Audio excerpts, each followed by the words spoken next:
Hi everyone, welcome to Canada Learnings. I am Sridhar. അടുത്തായിട്ട് നമ്മൾ D C ജനറേറ്ററിനെ കുറിച്ച് നോക്കുകയാണ്. ഡി സി ജനറേറ്റർ എന്താണ്? ഈ D C generator A C ജനറേറ്ററിൽ നിന്നുള്ള ഡിഫറൻസ് എന്ന് പറയുന്നത്, ഇവിടെ നമുക്ക് കിട്ടുന്ന കറണ്ട് എന്ന് പറയുന്നത് ഡി സി കറണ്ട് ആയിരിക്കും. ഇനി ഇതിന്റെ പാർട്സിലും കാര്യങ്ങളൊക്കെ എന്താണ് ഡിഫറൻസ് ഉള്ളത്? നമുക്ക് ഓരോ പാർട്സ് ഏതൊക്കെയാണ് നോക്കാം. ഡി സി ജനറേറ്ററിന്റെ പാർട്സ് എന്ന് പറഞ്ഞാൽ ഫീൽഡ് മാഗ്നറ്റ് ഉണ്ട്, ആർമേച്ചർ ഉണ്ട്. പിന്നെ എ സി ജനറേറ്ററിന് ഡി സി ജനറേറ്ററിലെ മെയിൻ ഡിഫറൻസ് എന്ന് പറയുന്നത് ഈ റിംഗിന്റെ കേസിലാണ്. എ സി ജനറേറ്റർ നമ്മൾ ഉപയോഗിച്ചിരുന്നത് സ്ലിപ്പ് റിംഗ് ആയിരുന്നു, ഡി സി ജനറേറ്ററിൽ യൂസ് ചെയ്യുന്നത് സ്പ്ലിറ്റ് റിംഗ് ആണ്. ഡി സി ജനറേറ്ററിൽ യൂസ് ചെയ്യുന്നത് സ്പ്ലിറ്റ് റിംഗ് ആണ്. അതാണ് രണ്ട് നമ്മളെ മെയിൻ ഡിഫറൻസ് എന്ന് പറയുന്നത്. പിന്നെ ഗ്രാഫൈറ്റ് ബ്രഷസും ഓക്കെ അല്ലേ? ഗ്രാഫൈറ്റ് ബ്രഷസും അവിടെ നമ്മൾ എ സി ജനറേറ്ററിന്റെ കേസിൽ നമ്മൾ പറഞ്ഞു ഓരോ ഹാഫ് റൊട്ടേഷനിലും കറണ്ടിന്റെ ഡയറക്ഷൻ എക്സ്റ്റേണൽ സർക്യൂട്ടിലൂടെ മാറുന്നുണ്ട്. ആദ്യം B2 to B1 ആണെങ്കിൽ പിന്നീട് ഹാഫ് റൊട്ടേഷനിൽ B1 to B2 ആയിരുന്നു അല്ലെ? അങ്ങനെ മാറി കളിക്കുന്നുണ്ട്. അതിന്റെ കാരണം എന്താണ്?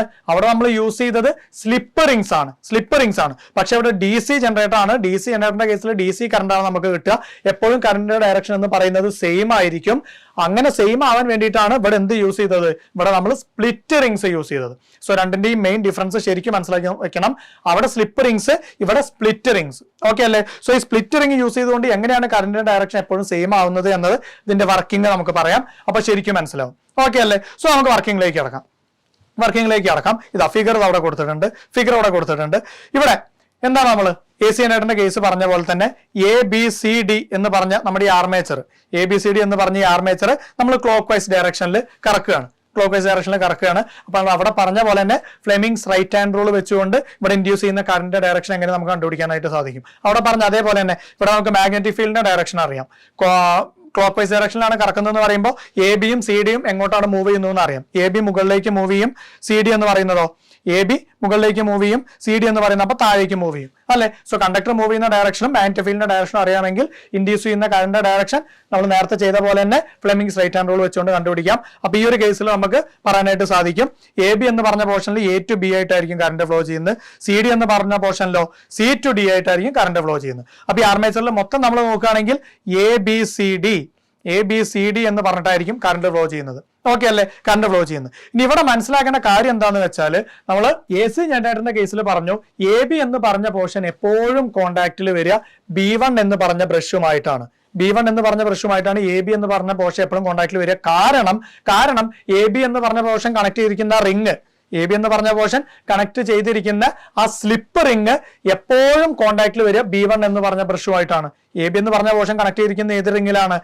R1 എന്ന് പറഞ്ഞ റിംഗിലായിരുന്നു അവിടെ. സോ R1 എന്ന് പറഞ്ഞ ആ സ്ലിപ്പ് റിംഗ് എപ്പോഴും കോണ്ടാക്റ്റിൽ വരിക B1 എന്ന് പറഞ്ഞ ബ്രഷുമായിട്ടാണ്. അതുപോലെ CD എന്ന് പറഞ്ഞ പോർഷൻ കണക്ട് ചെയ്തിരിക്കുന്ന R2 എന്ന് പറഞ്ഞ സ്ലിപ്പ് റിംഗ് എപ്പോഴും കോണ്ടാക്റ്റിൽ വരിക B2 എന്ന് പറഞ്ഞ ബ്രഷുമായിട്ടും ആയിരിക്കും. ഇതിന്റെ കേസിൽ AC ജനറേറ്ററിന്റെ കേസിൽ നമ്മൾ അവിടെ പറഞ്ഞു. പക്ഷേ ഈ DC ജനറേറ്ററിന്റെ കേസിൽ ഇവിടെ നമ്മൾ ആ റിംഗ്സിനെ PQ എന്ന് പറഞ്ഞിട്ടാണ് മാർക്ക് ചെയ്തിരിക്കുന്നത്. R1 R2 എന്ന് പറഞ്ഞതിന് പകരം PQ എന്ന് പറഞ്ഞ് മാർക്ക് ചെയ്തെന്നുള്ളൂ. ബ്രഷസിനെ B1 B2 എന്ന് പറഞ്ഞ് തന്നെ മാർക്ക് ചെയ്തിട്ടുണ്ട്. ഇവിടെയുള്ള കാര്യം എങ്ങനെയാണെന്ന് വെച്ചാൽ B1 എന്ന് പറഞ്ഞ ബ്രഷുമായിട്ട് എപ്പോഴും കോണ്ടാക്റ്റിൽ വരിക P എന്ന് പറഞ്ഞ സ്പ്ലിറ്റ് റിംഗ് ആണ് എന്ന് പറയാൻ പറ്റില്ല. അത് മാറിക്കൊണ്ടിരിക്കും. ഇവിടെ PQ എന്ന് പറഞ്ഞ റിംഗ് ഉണ്ടല്ലോ. അപ്പൊ ആദ്യത്തെ ഹാഫ് റൊട്ടേഷനിൽ B1 കോണ്ടാക്റ്റിൽ വരുന്നത് P എന്ന് പറഞ്ഞ സ്പ്ലിറ്റ് റിംഗ് ആണെങ്കിൽ പിന്നീടുള്ള ഹാഫ് റൊട്ടേഷനിൽ B1 കോണ്ടാക്റ്റിൽ വരിക Q എന്ന് പറഞ്ഞ സ്പ്ലിറ്റ് റിംഗ് ആയിരിക്കും. അങ്ങോട്ടും ഇങ്ങോട്ടും മാറുന്നുണ്ട് ഈ DC ജനറേറ്ററിന്റെ കേസിൽ. ഓക്കെ ആണല്ലോ? DC ജനറേറ്ററിന്റെ കേസിൽ. അപ്പോൾ നമ്മൾ ABCD എന്ന് പറഞ്ഞ ഇത് റൊട്ടേറ്റ് ചെയ്യുന്ന സമയത്ത് ഇവിടെ സ്പ്ലിറ്റ് റിംഗ്സും അതിനോടൊപ്പം റൊട്ടേറ്റ് ആവുന്നുണ്ട്. കാരണം AB എന്ന് പറഞ്ഞ പോർഷൻ കണക്ട് ചെയ്തിരിക്കുന്നത് എവിടെയാണ്? AB എന്ന് പറഞ്ഞ പോർഷൻ കണക്ട് ചെയ്തിരിക്കുന്നത് P എന്ന് പറഞ്ഞ സ്പ്ലിറ്റ് റിംഗിലേക്കാണ്. അതുപോലെ CD എന്ന് പറഞ്ഞ ആ പോർഷൻ കണക്ട് ചെയ്തിരിക്കുന്നത് Q എന്ന് പറഞ്ഞ സ്പ്ലിറ്റ് റിംഗുമായിട്ടാണ്. ഓക്കെ അല്ലേ? സോ ABCD എന്ന് പറഞ്ഞത് ഇങ്ങനെ കറങ്ങിക്കഴിഞ്ഞാൽ അതിനനുസരിച്ച് Pയും Qവും അതിനൊപ്പം ഇങ്ങോട്ട് കറങ്ങുന്നുണ്ട്. ഓക്കെ അല്ലേ? ഇങ്ങോട്ട് കറങ്ങുന്നുണ്ട്. സോ ഈ ഒരു കേസിൽ ABCD ആദ്യം തുടങ്ങുകയാണ്, ക്ലോക്ക് വൈസ് ഡയറക്ഷനിൽ നമ്മൾ കറക്കുകയാണ്. സോ ആ സമയത്ത് ABCD എന്ന് പറഞ്ഞിട്ടായിരിക്കും ആർമേച്ചറിലൂടെ കറണ്ട് ഫ്ലോ ചെയ്യുന്നതെന്ന് പറഞ്ഞു. സോ അങ്ങനെ ഫ്ലോ ചെയ്യുന്ന കറണ്ട് എക്സ്റ്റേണൽ സർക്യൂട്ടിലേക്ക് നമ്മൾ നോക്കുകയാണെങ്കിൽ എന്താണ് അവിടെ സംഭവിക്കുക? നമുക്ക് വരച്ചു നോക്കാം. ഇതാ ABCD എന്ന് പറഞ്ഞ് കറണ്ട് ഫ്ലോ ചെയ്തു. ആ കറണ്ട് ഇങ്ങനെ വന്ന് Q എന്ന് പറഞ്ഞ റിംഗിലൂടെ B2 എന്ന് പറഞ്ഞ ബ്രഷിലേക്ക് എത്തി. അത് പിന്നെ എക്സ്റ്റേണൽ സർക്യൂട്ടിലൂടെ ഇങ്ങനെ വന്ന് B1 എന്ന് പറഞ്ഞ ബ്രഷിലേക്ക് എത്തി. എന്നിട്ട് P എന്ന് പറഞ്ഞ സ്പ്ലിറ്റ് റിംഗിലേക്ക് കയറി അങ്ങനെ അത് തിരിച്ചു തന്നെ പോകും. അങ്ങനെയല്ല സംഭവിക്കുന്നത്. സോ നമ്മൾ എക്സ്റ്റേണൽ സർക്യൂട്ടിൽ നോക്കുകയാണെങ്കിൽ ഇവിടെ കറണ്ടിന്റെ ഡയറക്ഷൻ എന്ന് പറയുന്നത് എങ്ങനെയാണ്? B2 to B1 ആണ്. അല്ലെ. B2 to B1 ആണ് എക്സ്റ്റേണൽ സർക്യൂട്ടിലെ കറന്റ് ഡയറക്ഷൻ എന്ന് പറയുന്നത്. ഇനി ഇതൊരു ഹാഫ് റൊട്ടേഷൻ കഴിഞ്ഞു എന്ന് വിചാരിക്കുക. ഈ ആർമേച്ചർ ഒരു ഹാഫ് റൊട്ടേഷൻ കഴിഞ്ഞു. ഹാഫ് റൊട്ടേഷൻ കഴിയുമ്പോൾ എന്താ സംഭവിക്കുക? AB അങ്ങോട്ട് പോകും, CD ഇപ്പുറത്തെ സൈഡിലേക്കും വരും. അങ്ങനെയല്ലേ? അത് ഞാൻ ഇവിടെ ഒന്ന് വരയ്ക്കുകയാണ്. നേരത്തെ വരച്ച പോലെ തന്നെ ആർമേച്ചർ മാത്രം ഞാൻ ഇവിടെ ഒന്ന് വരയ്ക്കുകയാണ്, ഇത്തരത്തിൽ ഒന്ന് വരയ്ക്കുകയാണ്. അപ്പൊ AB എന്ന് പറയുന്നത് ഇങ്ങോട്ട് പോയിട്ടുണ്ടാവും, CD ഇപ്പുറത്തെ സൈഡിലേക്ക് വന്നിട്ടുണ്ടായിരിക്കും അല്ലെ. CD ഇപ്പുറത്തെ സൈഡിലേക്ക് വന്നിട്ടുണ്ടായിരിക്കും. ഇനി ഈ ഒരു കേസിൽ നോക്കുകയാണെങ്കിൽ ഇങ്ങനെ ഹാഫ് റൊട്ടേഷൻ കഴിഞ്ഞ് ആർമേച്ചർ ഈ ഒരു പൊസിഷനിൽ എത്തിക്കഴിഞ്ഞാൽ ഇനി CD ആയിരിക്കും മുകളിലേക്ക് മൂവ് ചെയ്യുന്നത്, അതുപോലെ AB എന്ന് പറയുന്നത് താഴേക്കായിരിക്കും മൂവ് ചെയ്യുന്നത് ഇനിയുള്ള റൊട്ടേഷനിൽ. ശരിയല്ലേ? അങ്ങനെയായിരിക്കും അവിടെ സംഭവിക്കുക. അപ്പൊ അവിടെ ശ്രദ്ധിക്കേണ്ട കാര്യം എന്താണെന്ന് വെച്ചാൽ B1 എന്ന് പറഞ്ഞ ബ്രഷ് എപ്പോഴും കോണ്ടാക്റ്റിൽ വരിക മുകളിലേക്ക് മൂവ് ചെയ്യുന്ന ആ പാർട്ടുമായിട്ടായിരിക്കും. ഇപ്പൊ AB മുകളിലേക്ക് മൂവ് ചെയ്യുകയാണെങ്കിലും ശരി, ഇനിയിപ്പോ രണ്ടാമത് ഹാഫ് റൊട്ടേഷൻ കഴിഞ്ഞതിന് ശേഷം CD മുകളിലേക്ക് മൂവ് ചെയ്യുകയാണെങ്കിലും ശരി, B1 എപ്പോഴും കോണ്ടാക്റ്റിൽ വരിക മുകളിലേക്ക് മൂവ് ചെയ്യുന്ന ആ പാർട്ടുമായിട്ടാണ്. അതുപോലെ B2 എപ്പോഴും കോണ്ടാക്റ്റിൽ വരിക താഴേക്ക് മൂവ് ചെയ്യുന്ന പാർട്ടുമായിട്ടുമാണ്. ഓക്കെ അല്ലേ? അപ്പോ ഇത്തരത്തില് AB അങ്ങോട്ട് പോയി, CD ഇപ്പുറത്തെ സൈഡിലേക്ക് വന്നു. അങ്ങനെ പോകുന്ന സമയത്ത് അവിടെ ആരും ഒപ്പം പോകുന്നുണ്ട്?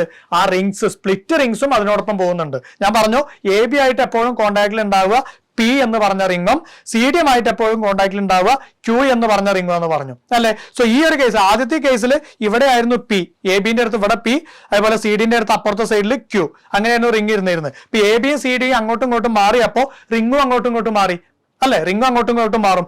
AB ആയിട്ട് കണക്ഷനിൽ വരുന്ന AB ആയിട്ട് കണക്ഷനിൽ വരുന്ന P എങ്ങോട്ട് പോയി? അപ്പുറത്തെ സൈഡിലേക്ക് പോയി. അതുപോലെ CD-യുമായിട്ട് കണക്ഷനിൽ വരുന്ന Q എങ്ങോട്ട് വന്നു? ഇപ്പുറത്തെ സൈഡിലേക്കും വന്നു. ശരിയല്ലേ? ഇപ്പുറത്തെ സൈഡിലേക്കും വന്നു. അത് അങ്ങോട്ടും ഇങ്ങോട്ടും മാറി. ഓക്കെ അല്ലേ? അങ്ങോട്ടും ഇങ്ങോട്ടും മാറി. ഇപ്പോ ഈ ഒരു സമയത്ത് ഞാൻ പറഞ്ഞു റിംഗാണ് അങ്ങോട്ടും ഇങ്ങോട്ടും മാറുന്നത്. ബ്രഷ് അവിടെ തന്നെ ഫിക്സ് ആയിട്ട് ഇരിക്കുകയാണ്. മുകളിലേക്ക് മൂവ് ചെയ്യുന്ന പാർട്ട് ഏതാണോ ആ പാർട്ടായിട്ടാണ് എപ്പോഴും B1 കോണ്ടാക്റ്റിൽ വരിക. താഴേക്ക് മൂവ് ചെയ്യുന്ന പാർട്ട് ഏതാണോ ആ പാർട്ടുമായിട്ടാണ് എപ്പോഴും B2 കോണ്ടാക്റ്റിൽ വരിക അല്ലെ. ആദ്യത്തെ ഈ കേസിൽ AB ആയിരുന്നു മുകളിലേക്ക് മൂവ് ചെയ്യുന്നത്, അതുകൊണ്ട് P-യുമായിട്ട് B1 കോണ്ടാക്റ്റിൽ വന്നു അല്ലെ. ആ കേസിൽ CD ആയിരുന്നു താഴേക്ക് മൂവ് ചെയ്യുന്നത്, അതുകൊണ്ട് Q ആയിട്ട് B2 കോണ്ടാക്റ്റിൽ വന്നു. ഓക്കെ അല്ലെ? B2 കോണ്ടാക്റ്റിൽ വന്നു. ഇനിയുള്ള ഹാഫ് റൊട്ടേഷൻ കഴിഞ്ഞുള്ള ഈ കേസിൽ CD-യുമായിട്ടാണ് Q കോണ്ടാക്റ്റിൽ ഉള്ളത്, അതുകൊണ്ട് തന്നെ Q ഏതായിട്ടായിരിക്കും ഇനി കോണ്ടാക്റ്റിൽ വരുന്നത്? B1 ആയിട്ടായിരിക്കും. B1 ആയിട്ട് കോണ്ടാക്റ്റിൽ വരുന്നത് Q ആയിരിക്കും അല്ലെ.